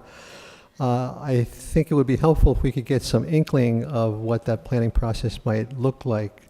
Specifically, what form would it take? Who would be part of the planning process? Would the planning process be inclusive of different stakeholders who have interests in marijuana legalization or facilities? Would the process be transparent in the sense that there would be public hearings on the planning? So I'm wondering if we could get some sense of what this planning process might look like, both for the sense of our vote here and now, but also in terms of what that process would look like in actuality going forward. Thank you. Mr. Bonnell? Andrew Bonnell, Arlington Redevelopment Board. During the medical marijuana planning process, there was a task group established that included the Arlington Redevelopment Board, the town manager, chief of police, inspectional services, board of health, and community stakeholders in order to craft appropriate zoning regulations as to which areas in town might be appropriate for medical marijuana facilities. It's certainly my intent that the same process be followed for any recreational marijuana facilities that pop up. Can you be a bit more specific, Mr. Bonnell? Who would be represented in the planning process? The stakeholders I just mentioned. in each of the varying interests of Would the it town. be, would would it be the certainly redevelopment board? Would it be the? Well, I said the redevelopment board, the town manager, chief of police, the board of health, community stakeholders and organizations. Do you envision members of the public being part of this I do. process? You do. And who would determine the planning process?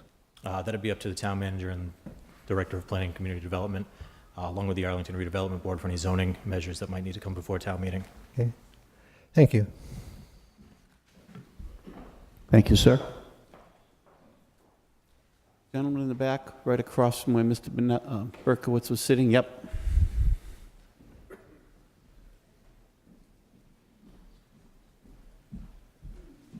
John Ellis, Precinct 4. Enjoyed the debate tonight.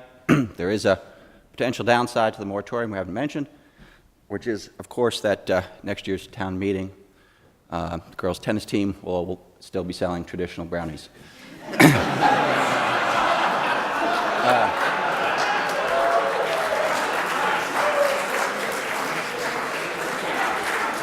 I move to terminate debate. Thank you.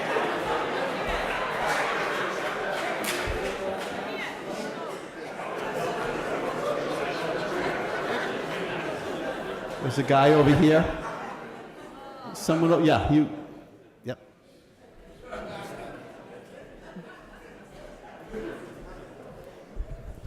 Phil Goff, Precinct 7. I move to terminate debate on this article and all matters before it. We have a motion to terminate debate on the article and all matters before it. All in favor, please say yes. Yes. Opposed? It's a 2/3 vote, and I so declare it.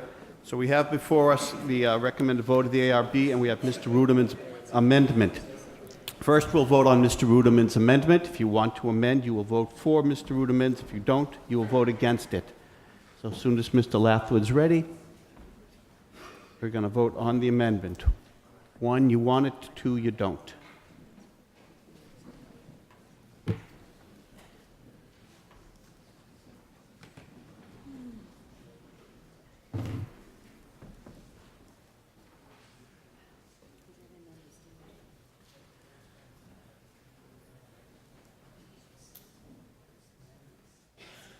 It is a negative vote, 44 in the affirmative, 167 in the negative. The amendment does not pass.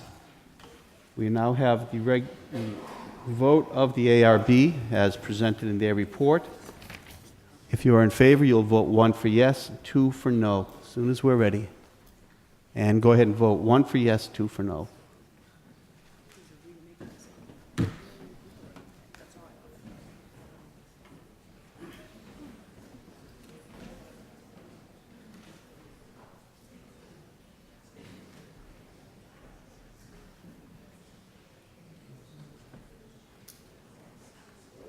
It's an affirmative vote, 161 in the positive and 51 in the negative.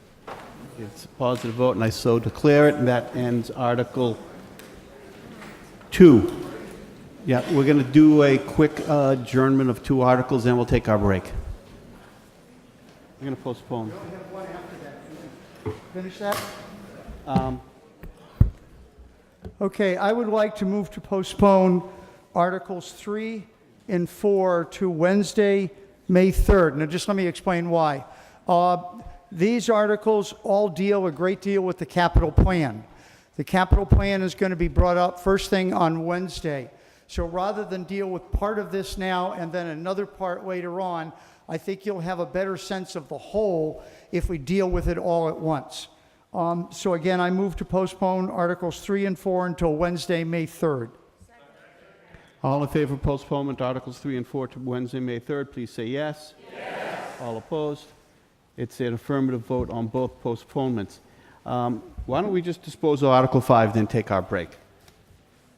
Mr. Tosti? Okay, I think Article 5 is pretty straightforward. Money was put into this fiscal, the Special Education Stabilization Fund, I think it was 2 years ago, as an emergency in case special education costs, were above budget in another year. Special education costs, the superintendent will tell you, quite often spikes up and down. There's no way to really predict exactly what they're going to be. So money was inserted. This year, special education costs in the school system have spiked. Therefore, this motion is simply to take the funds out of the stabilization fund for special ed and transfer them to the school department so they can better balance their budget. We recommend favorable action. Does anyone want to discuss that? Seeing none, we're ready for a vote. Mr. Lathwood, if you're in favor of the article, please press 1 for yes and 2 for no.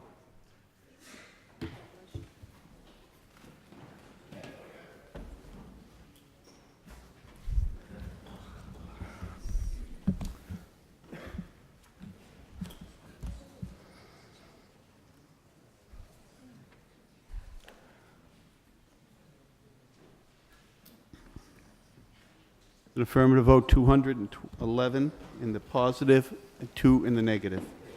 It's a positive vote, and I so declare it.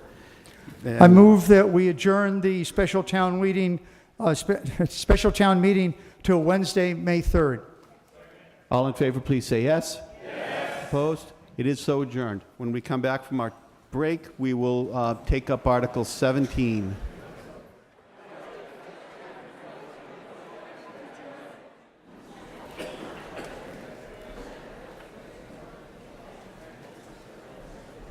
Mr. Tullio has the floor. Thank you, Mr. Moderator. Thank you, Mr. Moderator, fellow town meeting members. My name is Jim DiTullio, town meeting member from Precinct 12. Along with Jim Ballin, Greg Dennis, and Laura Kiesel, I'm one of the sponsors of Article 17. I wanted to follow on the informative slide presentation you saw Monday night by Jim and Greg regarding our proposal to prohibit the use of plastic bags at the point of sale in Arlington. There were many important facts and figures you heard, a lot of data, a lot of nice pictures, but there's one number that really stands out, 1 million. That's the number of plastic bags that residents of Arlington use each month. Think about that, 1 million. If it sounds like a lot, it's because it is a lot. Another number that stands out is the recycling rate, which is less than 10%, and frankly, that's generous. It's really less than 5%, most studies peg it at. So if you take that million number, that means approximately 900 to 950,000 of those bags that we use in this town every month are just going away, but they're not being recycled. They're finding their way into incinerators, mistakenly placed in our curbside recycling, or most likely, and you saw it in the photos and you've seen it with your own eyes, they're ending up as litter in our streets, caught in our trees, or contaminating our lakes and streams. When my fellow sponsors and I began working on this proposal 5 months ago, we set out to write an evidence-based, well-researched, reasonable, fair, and balanced proposal. We had environmental preservation at first in mind, but we also had in mind fairness to consumers and retailers. Although it's offered as a citizens' warrant article, from the very beginning we reached out to the town manager and his leadership team to write a proposal that was true to our environmental vision, but that also was workable, reasonable, and could be easily implemented. Adam Chapdelaine, Jim Feeney, Christine Bongiorno, Doug Fine, and Allie Carter have been amazing partners in this effort, and this proposal could not have made it to this point without their tireless efforts on our behalf, so I thank them. I'd also be remiss if I didn't thank the Board of Selectmen, the Board of Health, the Recycling Committee, whose early unanimous support of this proposal gave it the momentum to reach town meeting tonight. As you saw from this slide presentation, plastic bag bans are no longer unique. They're no longer the preserve of liberal college towns and coastal Cape Cod communities. In the last 5 years, these bans have become widespread across the state. And in Massachusetts, 47 cities and towns with a population of over 1 million people have adopted these bans, including even conservative towns like Bridgewater and Shrewsbury. Importantly for Arlington, our nearby neighbors in Cambridge, Somerville, Watertown, Newton, and Bedford just a few weeks ago have adopted bans. I like to joke that Arlingtonians in many ways already live under a ban, because if you shop at the Fresh Pond Mall or the Stop and Shop in Somerville, you know what I'm talking about. You're well aware of the environmental benefits of this proposal. You're also aware that with consumers, they'll still have the ability to get paper bags free of charge, which is fair and reasonable. But when we did this, we also had in mind being fair to retailers. And so what we did was we, from the very beginning, reached out to the retail community. And frankly, we expected a fair amount of hostility to the proposal. I mean, that's what you'd expect. But frankly, the reaction surprised us a little bit. Many retailers we talked to said although it wasn't really their top priority, it wasn't the thing they'd be first in line to support, they understood that the bans often are popular with customers. Some of them who had shops in other towns noticed that it had worked perfectly fine for their shops in other towns like Cambridge and Somerville. And they also just see the trend line, especially with the fact that, as was alluded to in the slide presentation the other night, it's very likely there's a statewide ban coming. The state Senate has already passed this, and if I were to wager a bet, I'd say within the next 5 years, there'll be a statewide ban in Massachusetts, especially if Boston gets on board soon, which is predicted. Several of the retailers we talked to, like Not Your Average Joe's, told us they stopped using plastic bag years ago because they found paper to be more eco-friendly and frankly better at holding food items. Still others like Monotony Grill told us they were thinking about ditching plastic bags anyway, and this Warren article might give them the incentive they were looking for to make the switch. There were certainly a handful of retailers who are opposed to this proposal. You probably have heard from a few of them, but most seem either okay with it or resolved to making the transition if it's the will of town meeting. Several have actually come out with supportive words for phasing out plastic bags and going to paper, including Arlington Center, ZA, and Monotony Grill. Assistant Town Manager Jim Feeney reached out to other communities that had enacted plastic bag bans, and the feedback from those communities and their businesses was that the businesses had adapted easily to the bans. There had been few negative side effects to sales or bottom lines. Studies from California, which has a statewide ban at this point, shows exactly the same result, no negative effect on businesses. And I might add that those studies are independent studies funded independently from people without a bias or an interest, unlike some of the studies you got in your chair tonight, which I'm familiar with. Those studies were funded by the petroleum industry and the plastic bag industry. So if it sounds too good to be true, it probably is. Nevertheless, as a major concession to Arlington's small business community, we built into the bylaw a very lengthy 14-month implementation date, which is unique. I mean, Bedford passed a ban a couple of weeks ago, and their ban takes effect October 1st, regardless of the size of the retailer. We built in 14 months. With respect to Mr. Schlickman's amendment, I believe it's well-intentioned but counterproductive. Although it appears that he's trying to carve out an exception for the use of plastic bags to carry and hold books, the language that he's offered will prove unworkable and create a dangerous loophole that might undermine the whole proposal. For starters, the clause he's trying to amend is about allowing plastic bags for newspapers left on porches or driveways, not store-bought items. Second, no other municipality in Massachusetts has enacted a plastic bag ban with a similar exception. Third, retailers like CVS sell many items, including books and magazines, as well as things that aren't that. So how would the bag ban apply to a CVS, for example? When we began the process of drafting this article, the town manager and his team warned us that whatever we drafted, it needed to be workable for the Board of Health to implement and carry out. They warned us that carving out narrow exceptions would make enforcement a nightmare for the town, and this amendment would basically create that nightmare. Moreover, other town booksellers we've talked to in Cambridge and Somerville have said to us, in fact, they've had no problem with the bag ban, and it didn't hurt their sales, and they went on just as normal. I want to be clear, this bag ban that we've proposed is not about leaf blowers or styrofoam cups or water bottles. It's about one particularly pernicious item that we don't need and we can live without. We all say, think globally, act locally. This is the spirit in which this is offered, and this is, I hope, the spirit in which it's passed. Please vote yes on the amendment. Please vote no on the amendment and yes on the proposal. Thank you very much.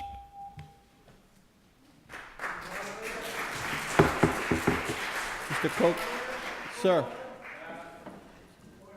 What's your point of order, sir?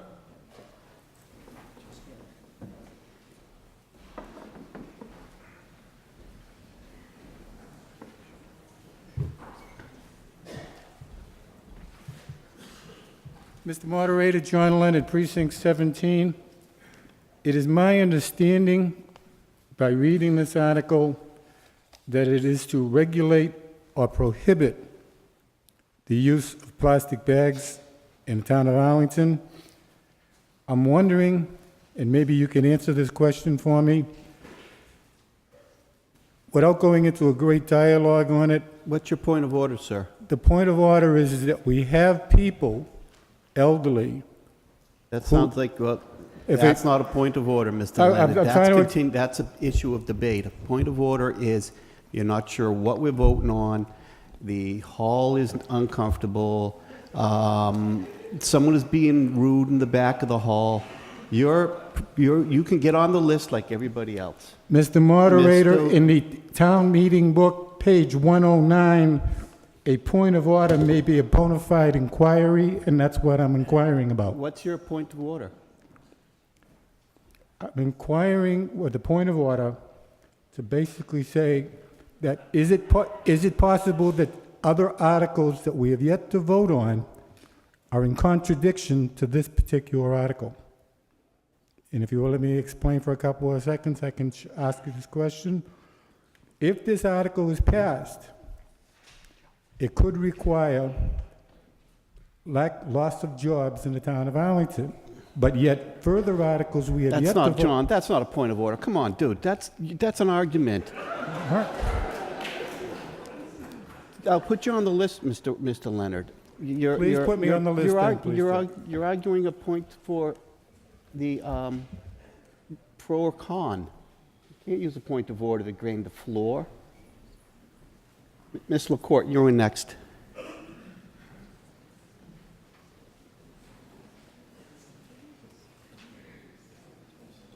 Charlie.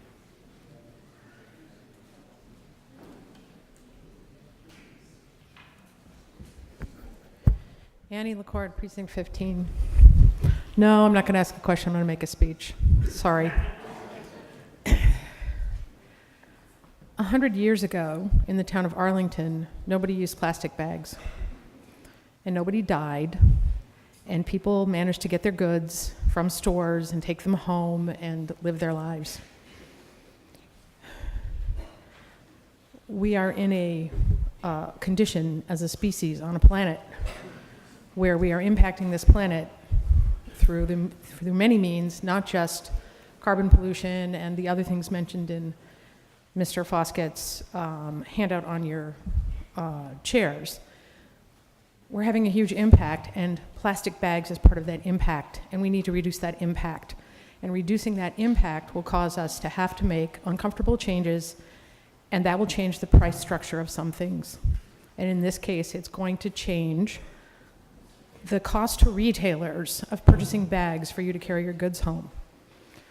The fact that plastic bags have these external costs that have been described by the proponents, that it's not being paid for by the people who are benefiting from the plastic bags, okay? Those plastic bags are causing what's called an externalized cost that isn't being paid by the retailer and isn't being paid by the purchaser, but is being paid in the form of environmental impact, litter, the destruction of wildlife. Those of us who walk around Arlington and see ugly plastic bags hanging in trees, so on and so forth. What we're asking you to do here, I believe, is to de-externalize those costs by saying that you have to use a material that will degrade, that will not have this environmental impact that affects all of us. And if that means that you, the people transacting that transaction, have to spend a little more money in one side or the other of that transaction, that's because you're now bearing a cost you should have borne all along.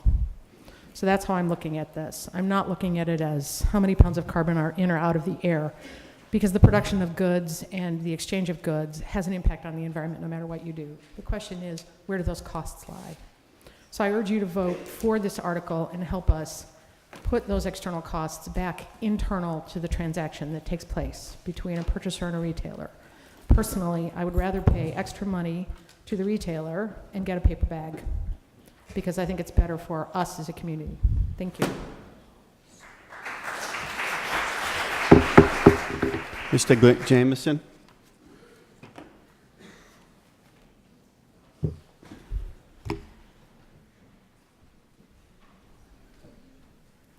Thank you, Mr. Moderator. Gordon Jameson, Precinct 12. I move this article and all matters before it. Thank you. We have a motion to terminate debate on the article and all matters before it. All in favor, please say yes. Yes. Opposed? No. It is a 2/3 vote, and I so declare it. Okay, we have before us the recommended vote.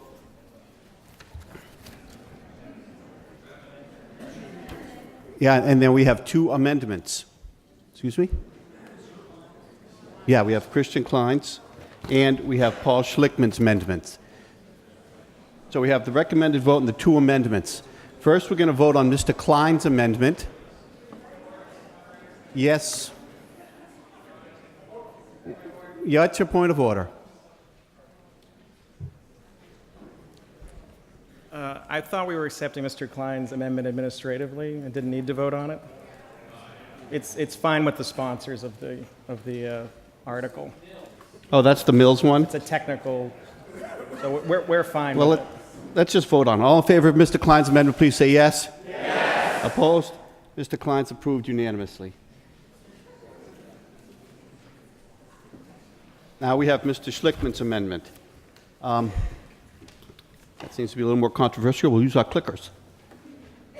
All in favor of Mr. Schlickman's amendment, we'll vote 1 for yes and 2 for no if you do not want it. So, go.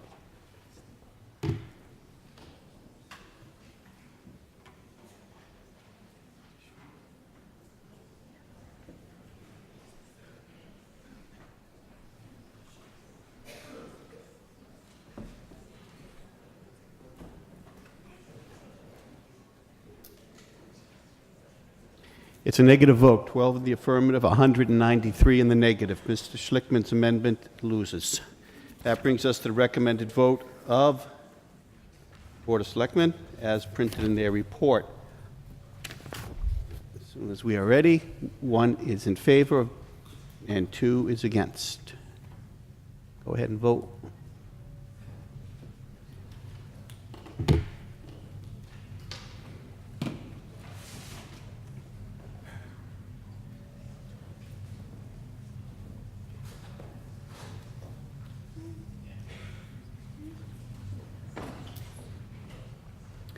It's an affirmative vote, 188 in the affirmative, 21 in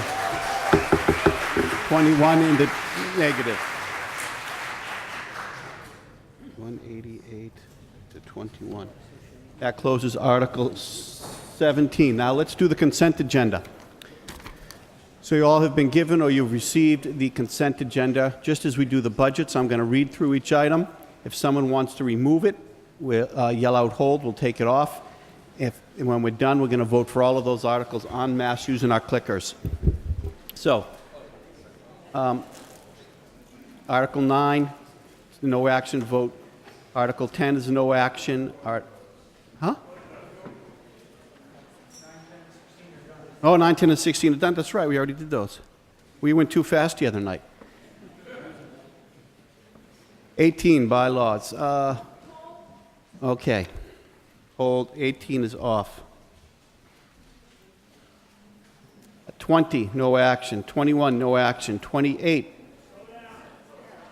20, no action. 21, no action.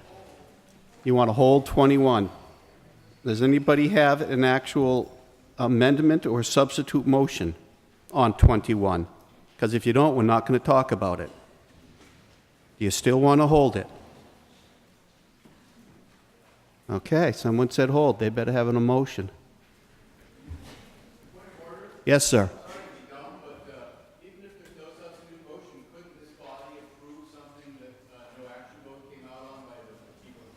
Someone has to give us a substitute motion to even discuss it. If there's no substitute motion, we don't discuss it. There's nothing to discuss. 28, no action. It was voted on tonight by the Finance Committee. 35, 37, no action. 42, appropriation for sewers. 43, appropriation for water mains. 45, appropriations for committee. For which one? 43? 45. 46, appropriation for town celebrations. 47 is miscellaneous. 48, water bodies. Hold on the water bodies. 50, appropriation for Harry Barber Community Service. 51, appropriation for pension. 52,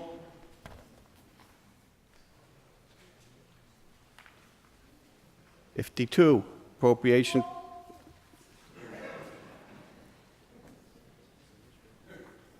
54, appropriation for overlay reserve. 55, cemetery funds.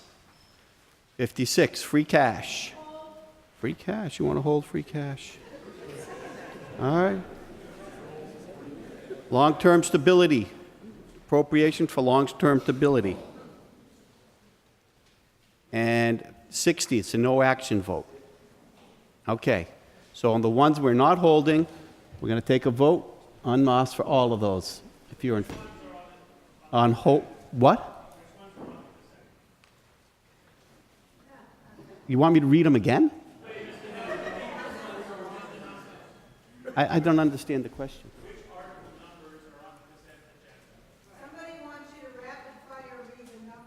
Oh, all right. So, thank you. 20, 28, 35, 37, 42, 43, 46, 47, 50, 54, 55, 57, and 60. That answer your question? Thank you. All in favor of all of those votes, please vote 1 for yes. If you're opposed to those, vote 2 for no.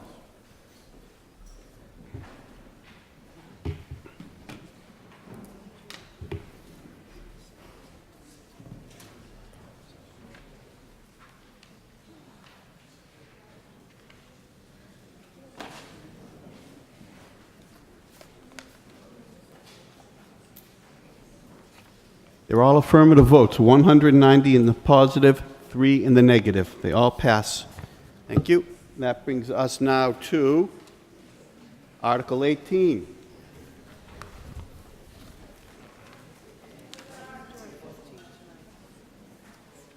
No, someone yelled, hold, Joe. You want to postpone it? Oh, 15. You want to go back to 15? Oh, my goodness. All right, we're taking 15 off the table. Article 15. God. Thank you, Mr. Moderator. Joe Curo, Chair of the Board of Selectmen. We respectfully request the town meeting's affirmative vote on the recommendation for the creation of an LGBTQIA plus Rainbow Commission. This was a unanimous recommendation of the Board of Selectmen.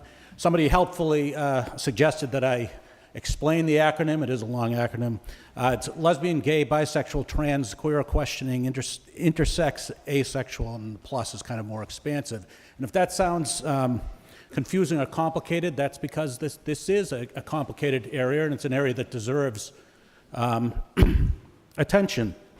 I think anybody who participated in the library's Arlington Reads Together program this year, their selection was Becoming Nicole. It was about a family up in Maine who worked through a lot of difficulties with a transgender child. I think you'll find that this is complicated not only for individuals who fall under any of these categories I listed off, but also for their families and for their friends and for their loved ones.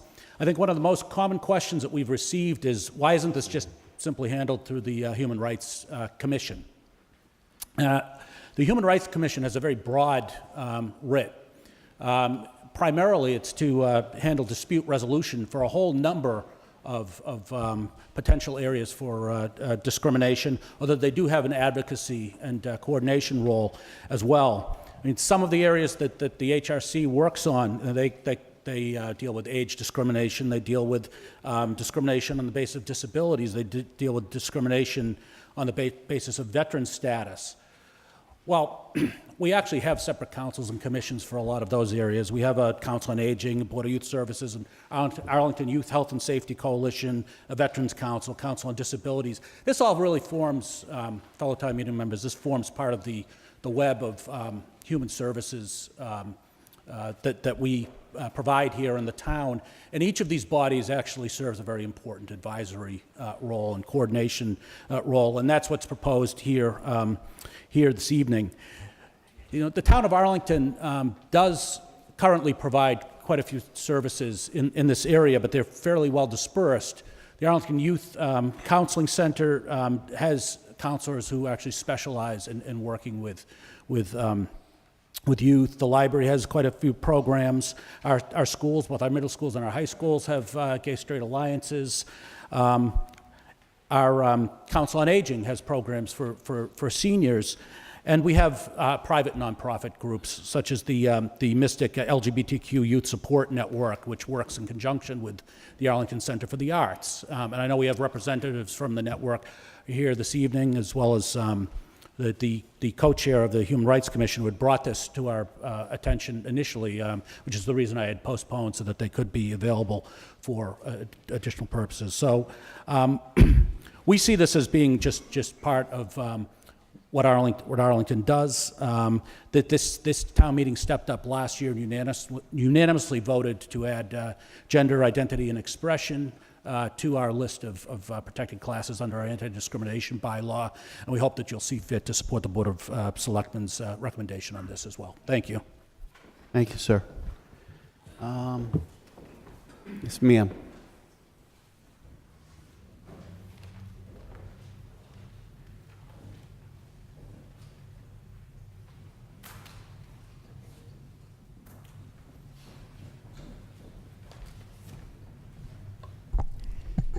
Thank you, Mr. Moderator.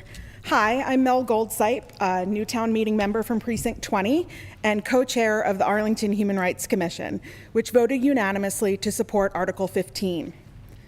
The pace of hate incidents has increased in our town and across the country, and more groups are being targeted in these incidents. So the Human Rights Commission looks forward to additional help in accomplishing our goal to eliminate the prejudice, intolerance, and bigotry that leads to unlawful discrimination, threats, coercion, or intimidation in Arlington. We look forward to collaborating with the new Rainbow Commission to update town policies that promote equality, to offer additional opportunities for learning about and celebrating the diverse sexual orientations and gender identities represented in Arlington, and to foster stronger ties within our LGBTQIA+ community. As a queer person myself, I'm strongly in support of Article 15, and I want to thank Doug Heim for his help in drafting the warrant article, Diane Mahan for her leadership in asking the Board of Selectmen to co-sponsor the article, the board for its approval, and especially Adam Chapdelaine for his immediate, enthusiastic, and continued support for creating a Rainbow Commission in Arlington. I can't adequately express how much it means to me that all of our town leaders value and support the LGBTQIA+ community. I'd like to introduce Anna Watson from the Mystic LGBTQ+ Youth Support Network.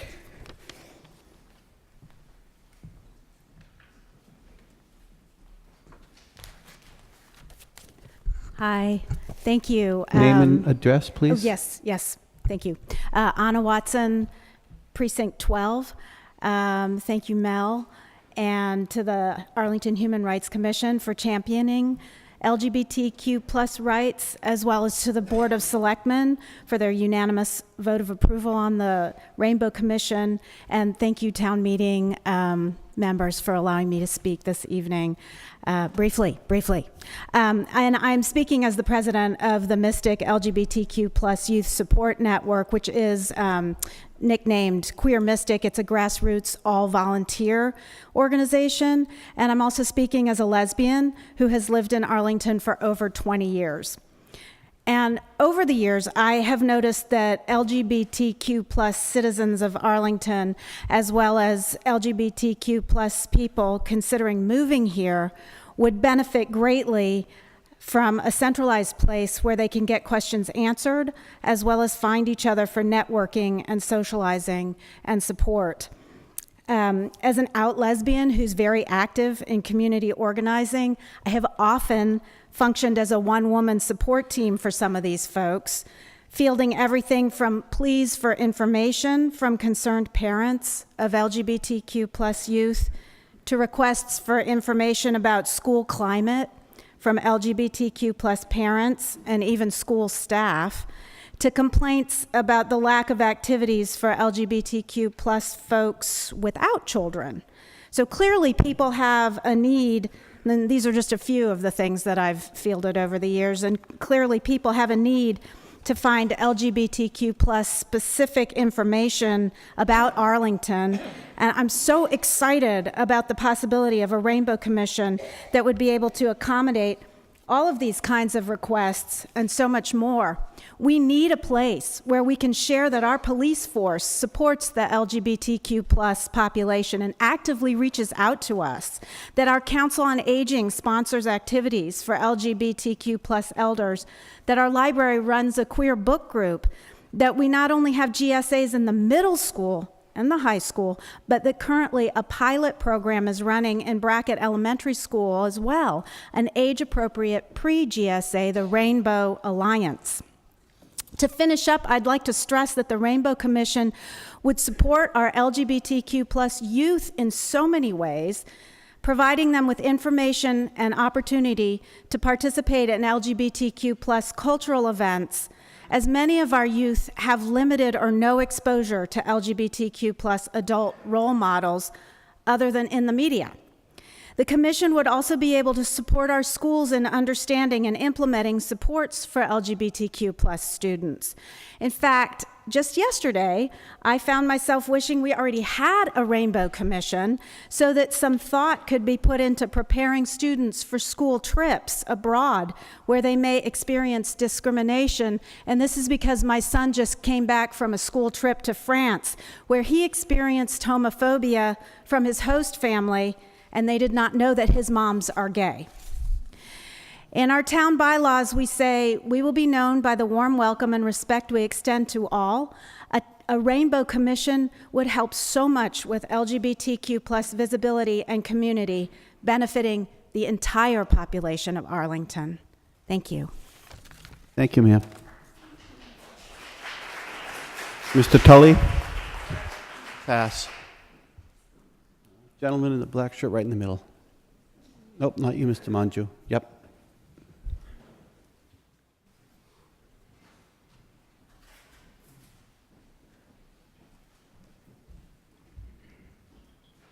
Greg Christiana, Precinct 15.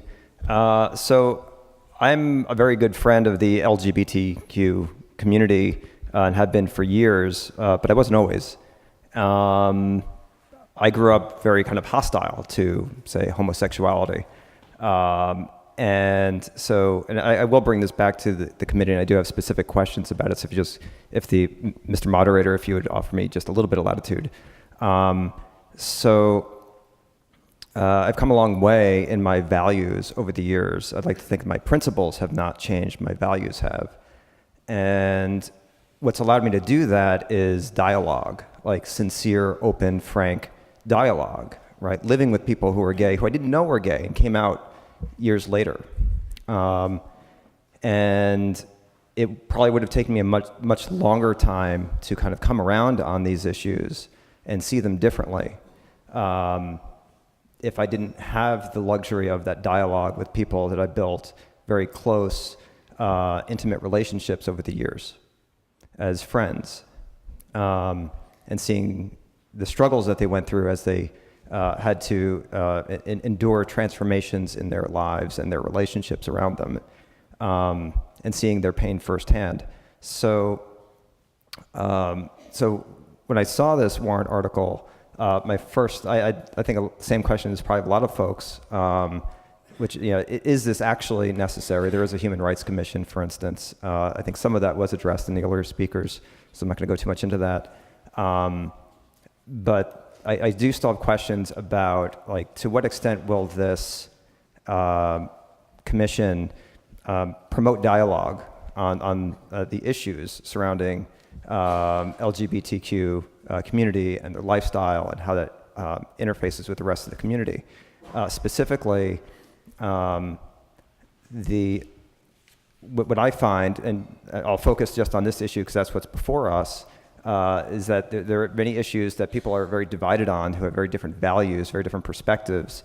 And what I often see in my experience is I see like two different monologues going on. And it might be one group that has a monologue. It's not just one person who does a monologue, but an entire group can have a monologue. And another group has a very different monologue. And that's not a dialogue. They're not even having dialogue with each other within their bubbles. So what I would love to see, and I think would be kind of the best possible outcome for this commission, would be if it can nurture a dialogue between those who say are very supportive and understanding of the LGBTQ community and those who are members of through their lifestyle of the LGBTQ community, and those perhaps who are ambivalent toward it. There's another group who maybe is hostile to the community and their lifestyle, and that's a separate issue that we probably don't need to go into.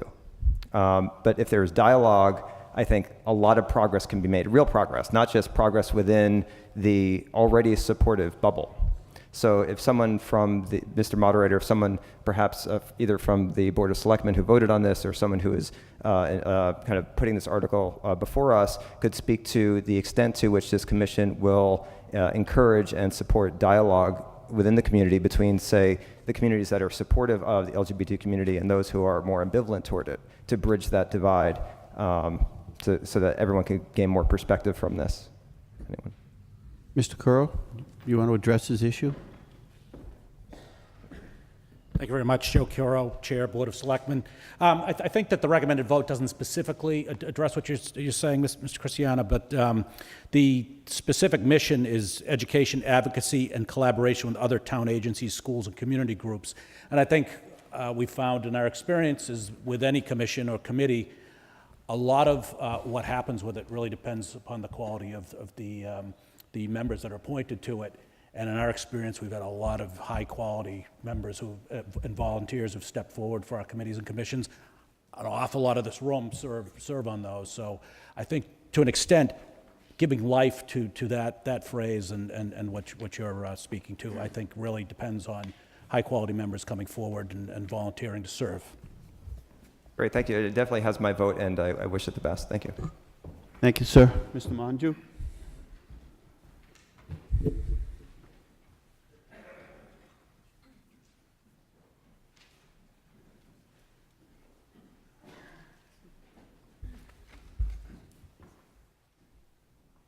Joe Manju, Precinct 17.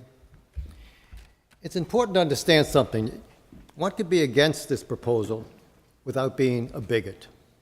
One could be against this proposal because it's not necessary. We, in fact, do have a Human Rights Commission whose charter and mission statement does not prevent them from performing the same duties that this proposed commission is planning to do. It's last year we, as Mr. Curo stated, last year we followed the advice of the Human Rights Commission and voted for Article 18, an amendment to extend equal protection. We received high praise from the Human Rights Commission for our actions. There is no bigotry in Arlington Town Meeting. We do not need yet another unelected bureaucracy in Arlington. Another commission will cost money that we can ill afford, especially when we have the Human Rights Commission who can perform all of these responsibilities. I want to make you a promise. If you join me tonight in voting against this, I promise you, you will not be a bigot. There may be some who accuse you of bigotry, but you're not a bigot. You'll be a thinking individual, a practical individual, seeing that we do not need another unelected bureaucracy. Please join me in voting against this proposal. Thank you. Thank you, sir. Mr. Wagner?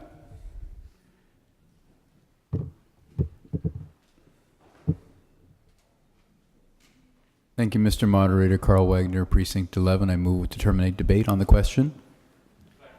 Motion to terminate debate on the question. It's been seconded. All in favor, please say yes. Yes. Opposed? It's a two-thirds vote, and I so declare it. So we have before us a recommended vote with the Board of Selectmen. As soon as Mr. Lathwood is ready, we're going to take our vote. 1 for yes to create the commission, 2 for no. This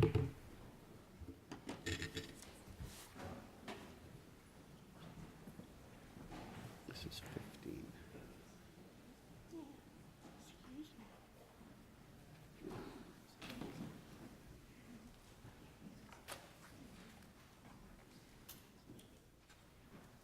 The affirmative vote, 189 in the affirmative, 12 in the negative. Affirmative vote, and I so declare it. Okay, that closes Article 15, and that brings us to Article 18. Thank you, Mr. Moderator. Joe Curo, Chair, Arlington Board of Selectmen. You have before you the recommended vote of the Board of Selectmen. This is on a 10 registered voter article. It is a fairly straightforward change to our bylaws, which would mirror state law regarding appraisal requirements for real property. It does include some flexibility while giving some consistency and clarity to appraisals of real property. We respectfully request your favorable action. Okay, Mr. Klein has made an amendment. If I can get a second on his amendment, we will then accept it administratively. He's inserting a word that was inadvertently left out. Mr. Klein is a good reader. A second? Okay. So that too will be inserted where he wants us to insert it in the second paragraph under Section B. Thank you. Now, Ms. LaCourte, did you have your hand up?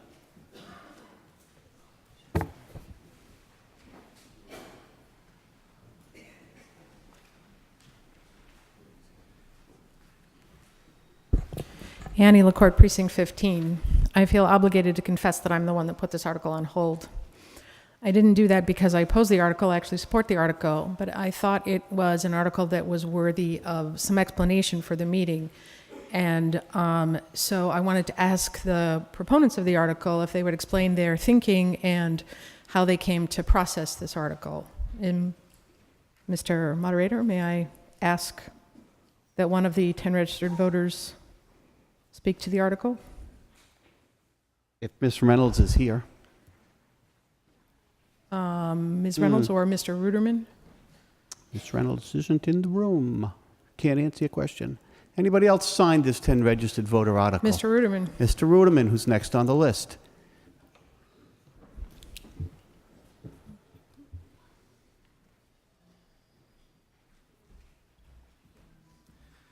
Thank you, Mr. Moderator. Michael Ruderman, Precinct 9. The article addresses questions that came up amongst the members of this meeting in the last 2 annual town meetings, where the town proposed the sale of some real estate or real property interests, and members were at a loss to evaluate if the offered price on the table, so to speak, was not simply the highest offer at the moment or the only offer at the moment, but a good and reasonable offer. In other words, was it a right price? If there be no other prices, how would we know that it was a right and good price?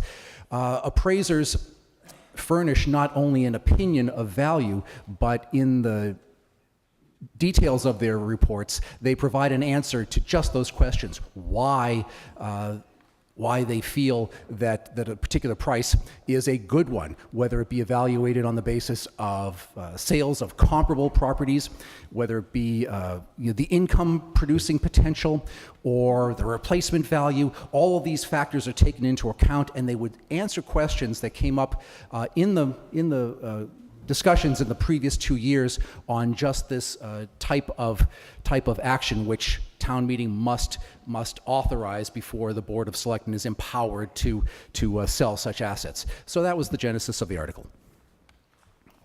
For those of you who were not in town meeting when those debates took place, those debates were about the release of an easement on a particular piece of property that would make a lot buildable, and what was the town's interest in that easement. So it wasn't as straightforward as you might think to evaluate the value of that property. And I applaud Mr. Ruderman for taking the time, and Ms. Reynolds, to think about how we might better rationally value those properties in future, since we probably have a number of those easements remaining and we're not really sure how many of them we have. Correct, Adam? We still don't have an inventory? Okay, thank you. Mr. Ruderman, do you still wish to speak to the article? No, sir. Mr. Warden, you're next.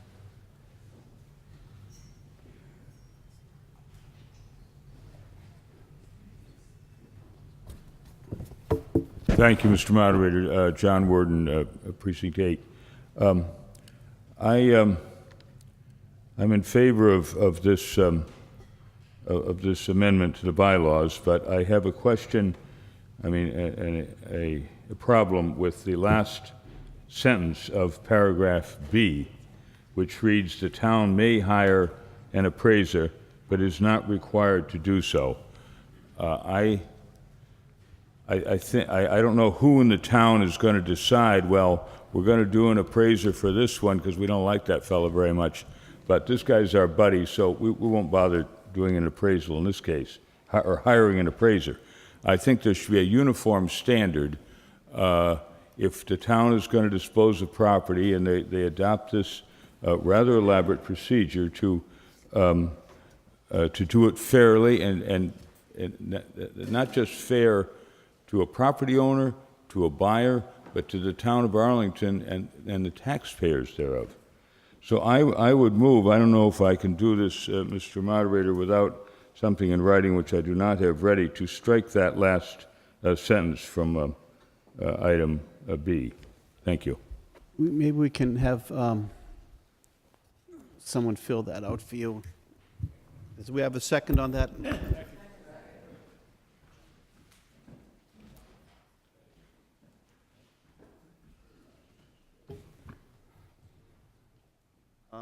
Mr. Sharp?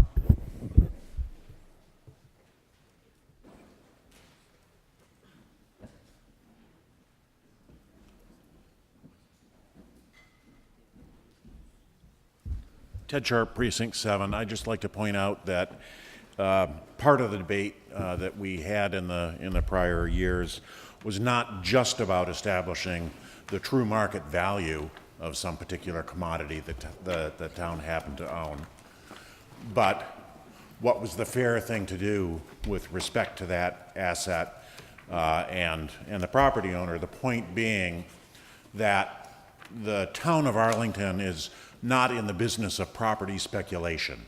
And when we put an easement in place and then do not exploit that easement for the purpose that we made the easement, it's not clear that 20 years later we should get the fair market value.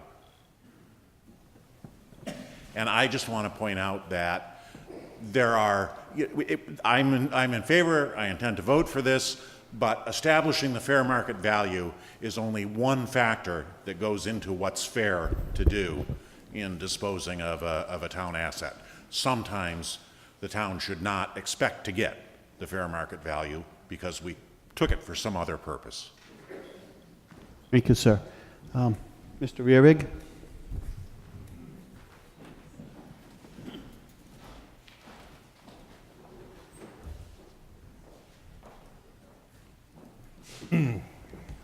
Thank you, Mr. Moderator. Brian Rearig, Precinct 8. I rise to support the main motion, but I would oppose the amendment offered by Mr. Warden.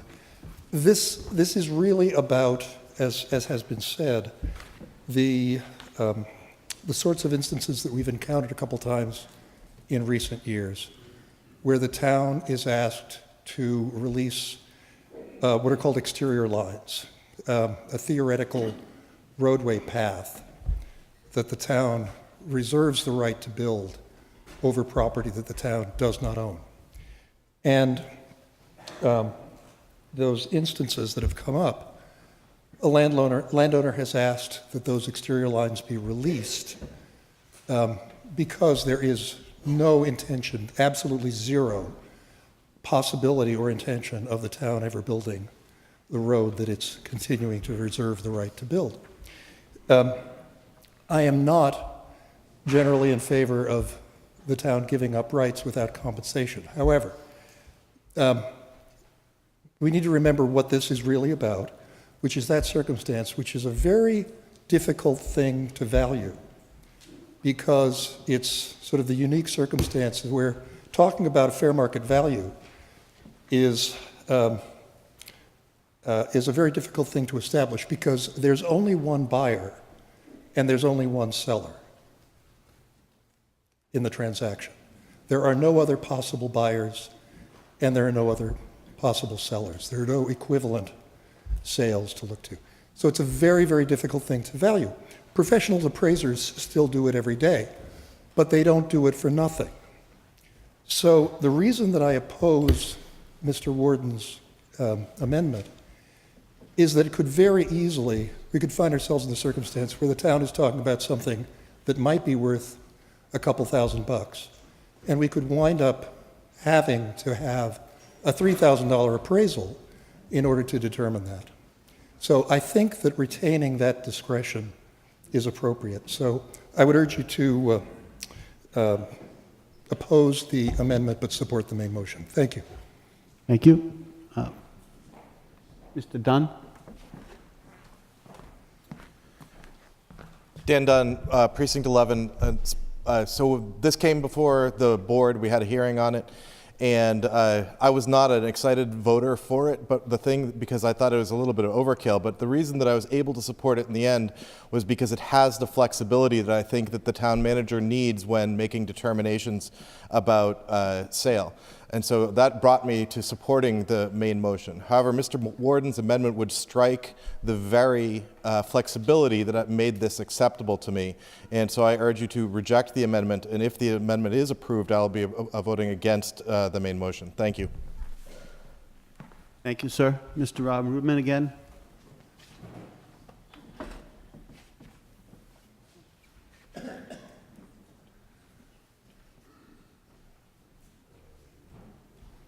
Thank you, Mr. Moderator. Michael Ruderman, Precinct 9. I'm comfortable with the language and the recommended vote of generally accepted professional appraisal standards for coming up with determination of value or an estimate of value, whether it be from a licensed practitioner or by similar methods. We're comfortable with that flexibility.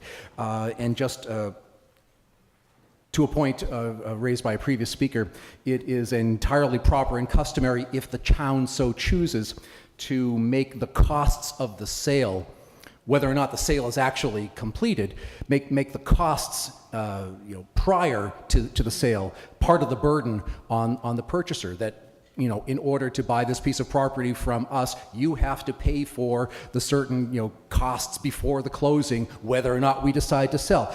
If the town wishes to put that into the conditions for sale, it may. It's a standard part of purchasing real property assets from the Commonwealth, for instance. Whether or not the sale is actually concluded, buyer pays for document preparation, survey, appraisal, a number of other costs. So if the town wishes to protect itself against the costs of the appraisal, the town could write that into the requirements for even considering it, if it so chooses. Mr. Moore? Thank you, Mr. Moderator. Christopher Moore, Precinct 14. I move to terminate debate on the article and all matters before it. We have a motion to terminate debate on the article and all matters before it. All in favor, please say yes. Yes. Opposed? It's a 2/3 vote, and I so declare it.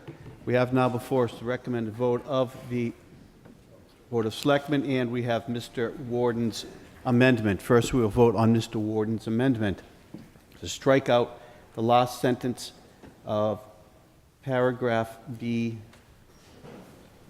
that gives the town the option to hire an appraiser. If you wish to strike that out, you will vote 1. If you do not want to strike that out, you will vote 2. And go ahead and vote.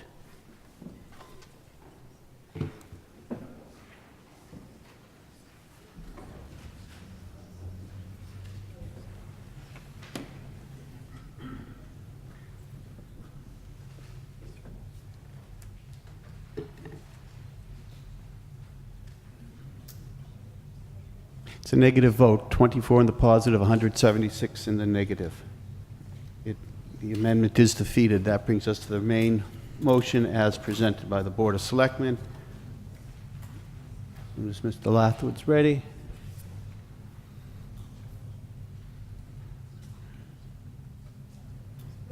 All in favor of the Article 18, please vote 1 for yes, 2 for no.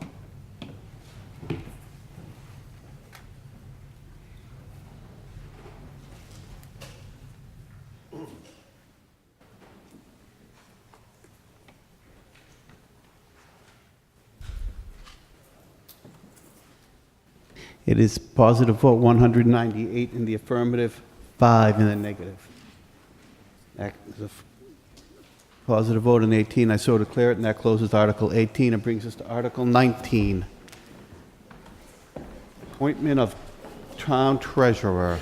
Thank you, Mr. Moderator. Joe Curo, Chair, Board of Selectmen. This is an issue that I think we discussed about 5 years ago. We discussed whether or not we wanted to consider moving to a professional appointed town treasurer and away from an elected model.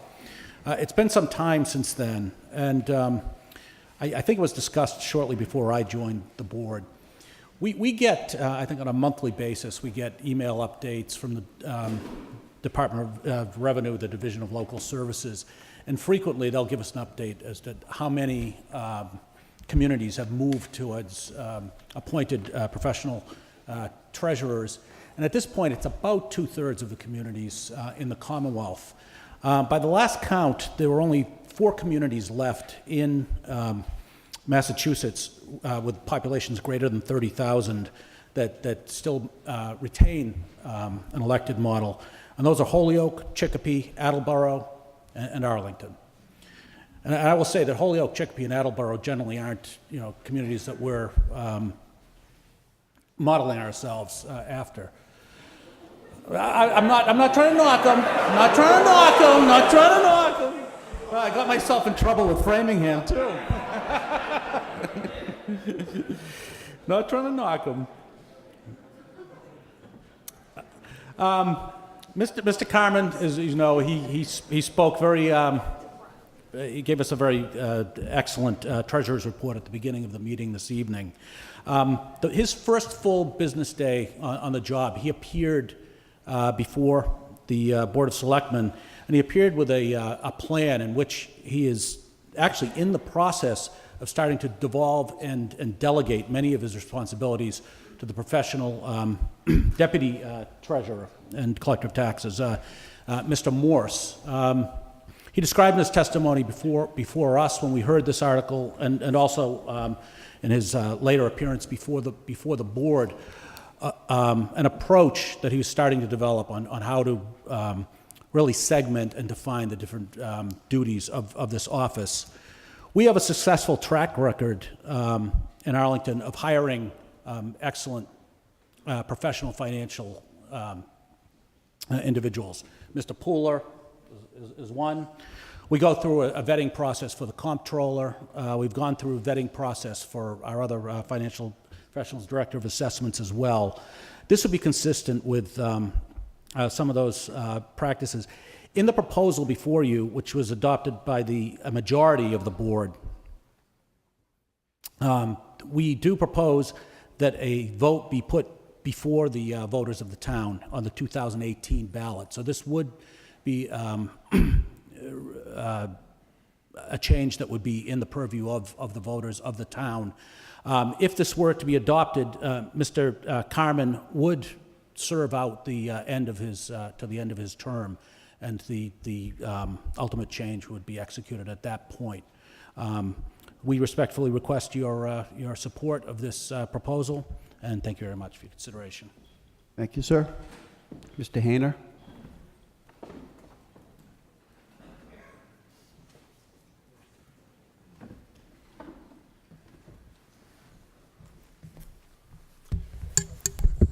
Bill Hayner, Precinct 2. Thank you, Mr. Moderator. I've gotten up annually to oppose this thing. I believe strongly in the electorate picking the person. I see the treasurer, more so this year than any other year, as the policy person. We now have, originally when this was brought up, when I came to oppose it, the issue was having electing a qualified person. We don't have more qualified person than Mr. Carmen. We have a phenomenally qualified person in the deputy treasurer, which is picked by the selectmen. They are the ones that hire him. I am asking you to oppose this motion for 1 year. The chairman just spoke that Mr. Carmen will be here for 3 years. Postponing it 1 year will determine if there's actually a true need for an appointed treasurer going forward.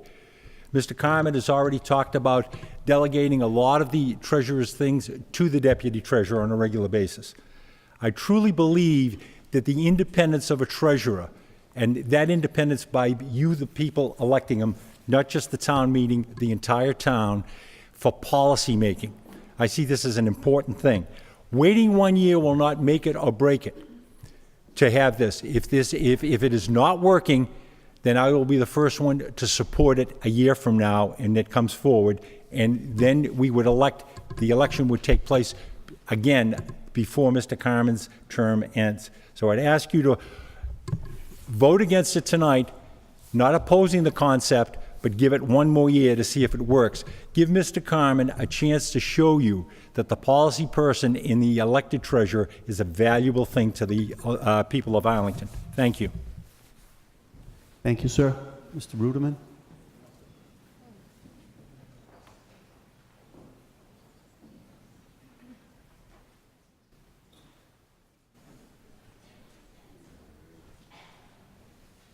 Thank you, Mr. Moderator. Michael Ruderman, Precinct 9. As Selectman Curro mentioned, there's a lot of history to this article. It's one of the things that goes back, probably furthest in my memory in town meeting.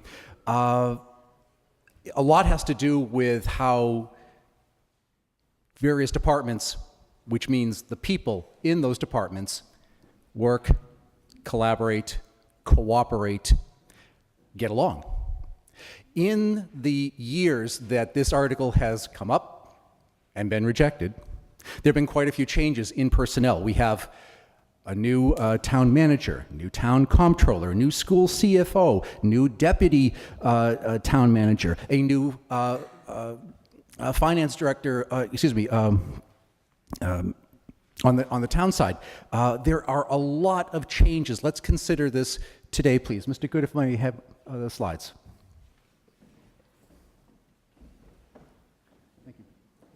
One of the things that you can do if you're running unopposed is to begin to formulate a plan and have an idea of how you're going to implement that before you take office.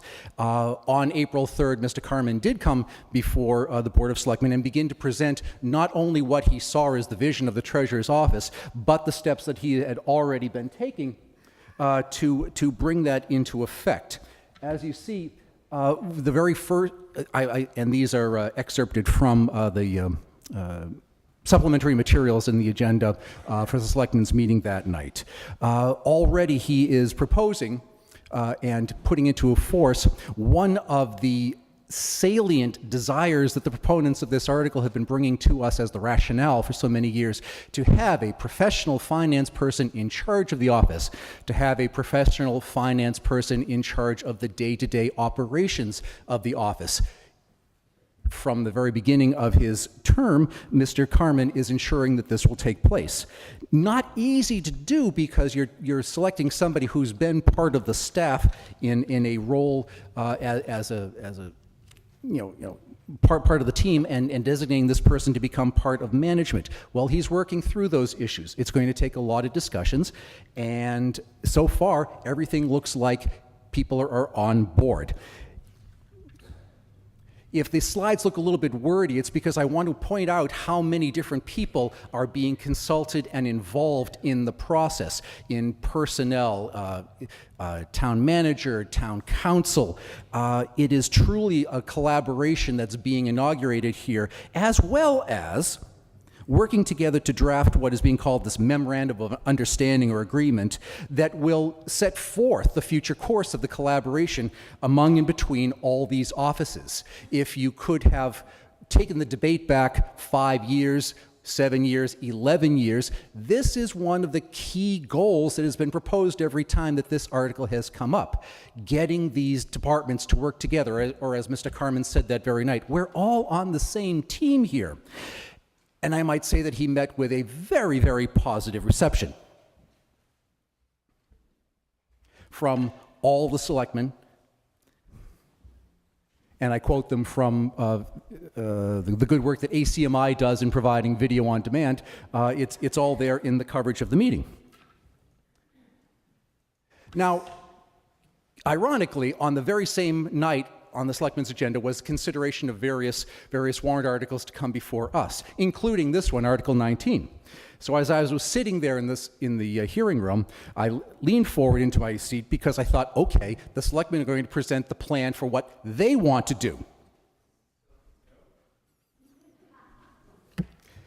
There wasn't a plan. They were very, very happy with what Mr. Carmen presented to them, but they still wanted to put Article 19 in front of us. So I was eager to read what the rationale would be in the selectmen's report. And as Mr. Curro already stated, appointed treasurer reporting directly to the town manager will yield greater consistency, certainty, and clarity in setting and achieving the town's financial goals. Okay, that's a powerful statement. How? In what manner? What's the means? So I was hoping in the selectmen's report there would be, in fact, an implementation plan for what this appointed treasurer would do. There isn't a plan. The reason that it has to come before this body first is because we are supposed to exercise some sort of judgment based upon the knowledge that we have, the voluminous reports that the town departments spend months in preparing, the wisdom of our department heads, the wise counsel of our town council, and the experience of our own members who go back, half a century. In fact, it was once customary for this town meeting to open with an instruction from the town moderator to consider and judge and to exercise good judgment, because we don't know everything that we're supposed to know by the time we vote on things. If we pass this along to the voters now, what are we telling them? Have we considered it? What are we considering? We really don't have much in the way of a scheme to consider here. As Mr. Hayner already pointed out, we could vote yes tonight, and the fastest timeline would be that the question goes on a town-wide ballot in 2018. If the town votes to approve it, then we have an appointed treasurer by 2020.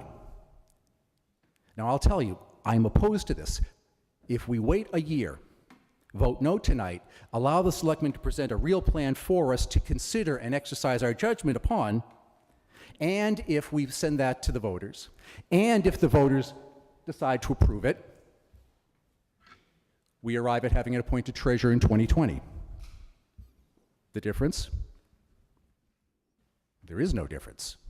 I ask you to vote no on this article tonight. I am opposed to it, but I am willing to read the rationale, the method, the how, the why, and consider it before I pass it along to the voters.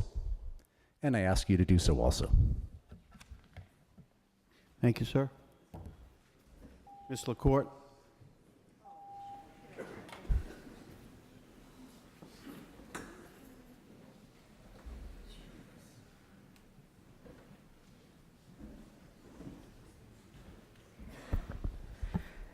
Annie LaCourte, Precinct 15, and a former member of the Board of Selectmen. When last I stood before this body to discuss this very same issue as to whether or not we should have an appointed treasurer, there were members of this body who accused me of wanting to have an appointed treasurer versus an elected one because it was a personal matter, because the previous treasurer and I butted heads on certain matters. Dean Carmen, on the other hand, is my good friend, and I'm delighted that he's been elected treasurer and he's doing a fantastic job. But we still need an appointed and not an elected treasurer. You may not be aware that the treasurer cannot be required to attend a Board of Selectmen's meeting. The treasurer cannot be required by anybody to hold a public meeting to discuss anything. The treasurer does not have to report anything on an annual basis, as far as I know, to anybody except us, and I'm not even sure that's required by law. Okay? The idea that the treasurer is accountable to the people is a bit farcical. And the treasurer's position is mostly an operational position. Yes, there are some policy decisions to be made. The treasurer, for example, sets our investment policy. a policy which, despite the recommendation of both of our rating agencies, both Standard & Poor's and Moody's, that investment policy be sent to the Board of Selectmen for an endorsement on an annual basis, our previous treasurer never chose to do. He did not share the investment policy, he did not appoint an investment committee, he did not ask for any advice about these things. And although Dean made a different decision about how to run the office and has instituted all manner of collaboration and so on and so forth, the fact of the matter is that we have no way to enforce that should Dean decide not to run for treasurer again and another person run for treasurer. And in fact, you can't be guaranteed that the person who runs for treasurer will know anything at all about how to run the office. Dean ran for treasurer unopposed. Dean is a CPA, so he clearly has the skills to do this job. But I considered running for the treasurership myself in order to make this exact same moves that Dean made. I have a master's degree in technical theater production from the Yale School of Drama. I know how to read a P&L, and I know a lot of people think I know a lot about finance, but I'm entirely self-taught. And, you know, I don't want to swear I would have gotten elected, but if I'd been unopposed like Dean, I'd be your treasurer now. Of course, I do the same thing he did, so Mike Morris would be running the office anyways. So the point that I'm trying to make here is that we can institute better, more effective financial management, more transparent management, and we can institutionalize the collaboration between all of the departments that deal with finance if we appoint a treasurer. And the idea that somehow we are taking some right to control this away from the residents of Arlington, in my personal opinion, it's a sham.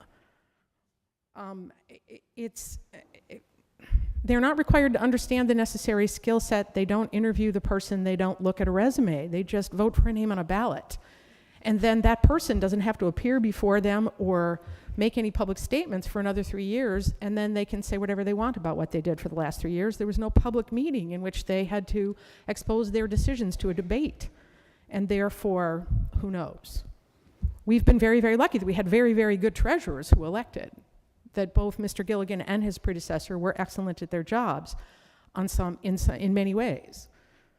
But we need to professionalize that office on a permanent basis, and we need to have a treasurer who is accountable to the town manager, who is accountable to an elected body that meets 2 weeks a month, twice a month, and that has its membership changed, on an annual basis so that we can express our disgruntlement if they're not making policies that we like.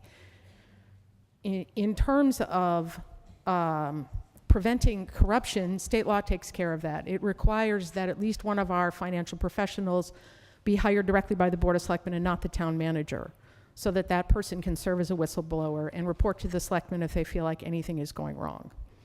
So that is also not an argument against this office. We are about to institute new software in the treasurer's office. This has taken, I swear to God, 10 years longer than it needed to, because nobody could require the treasurer to collaborate with the IT department to replace that software, and with software that was compatible with everybody else's. Thank you.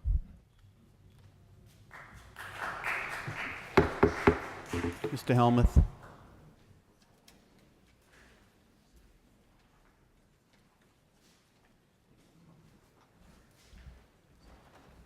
Thank you, Mr. Moderator. Eric Helmuth, Precinct 12. I have a question. The point has been raised by a couple of previous speakers of why not wait a year? What's the harm in that? Part of me is naturally suspicious when a self-admitted opponent suggests a delay, but I'm willing to consider the benefit of the doubt, I guess. But I would like to know, Mr. Moderator, from the individuals who have mapped out a plan for this transition. That might be the treasurer, that might be someone in the town staff or the Board of Selectmen, that's up to you. But I would like to know their view on the feasibility of a one-year delay with respect to the timeliness and the steps that are needed to affect this transition if we were to decide to do it next year. Mr. Chapdelaine?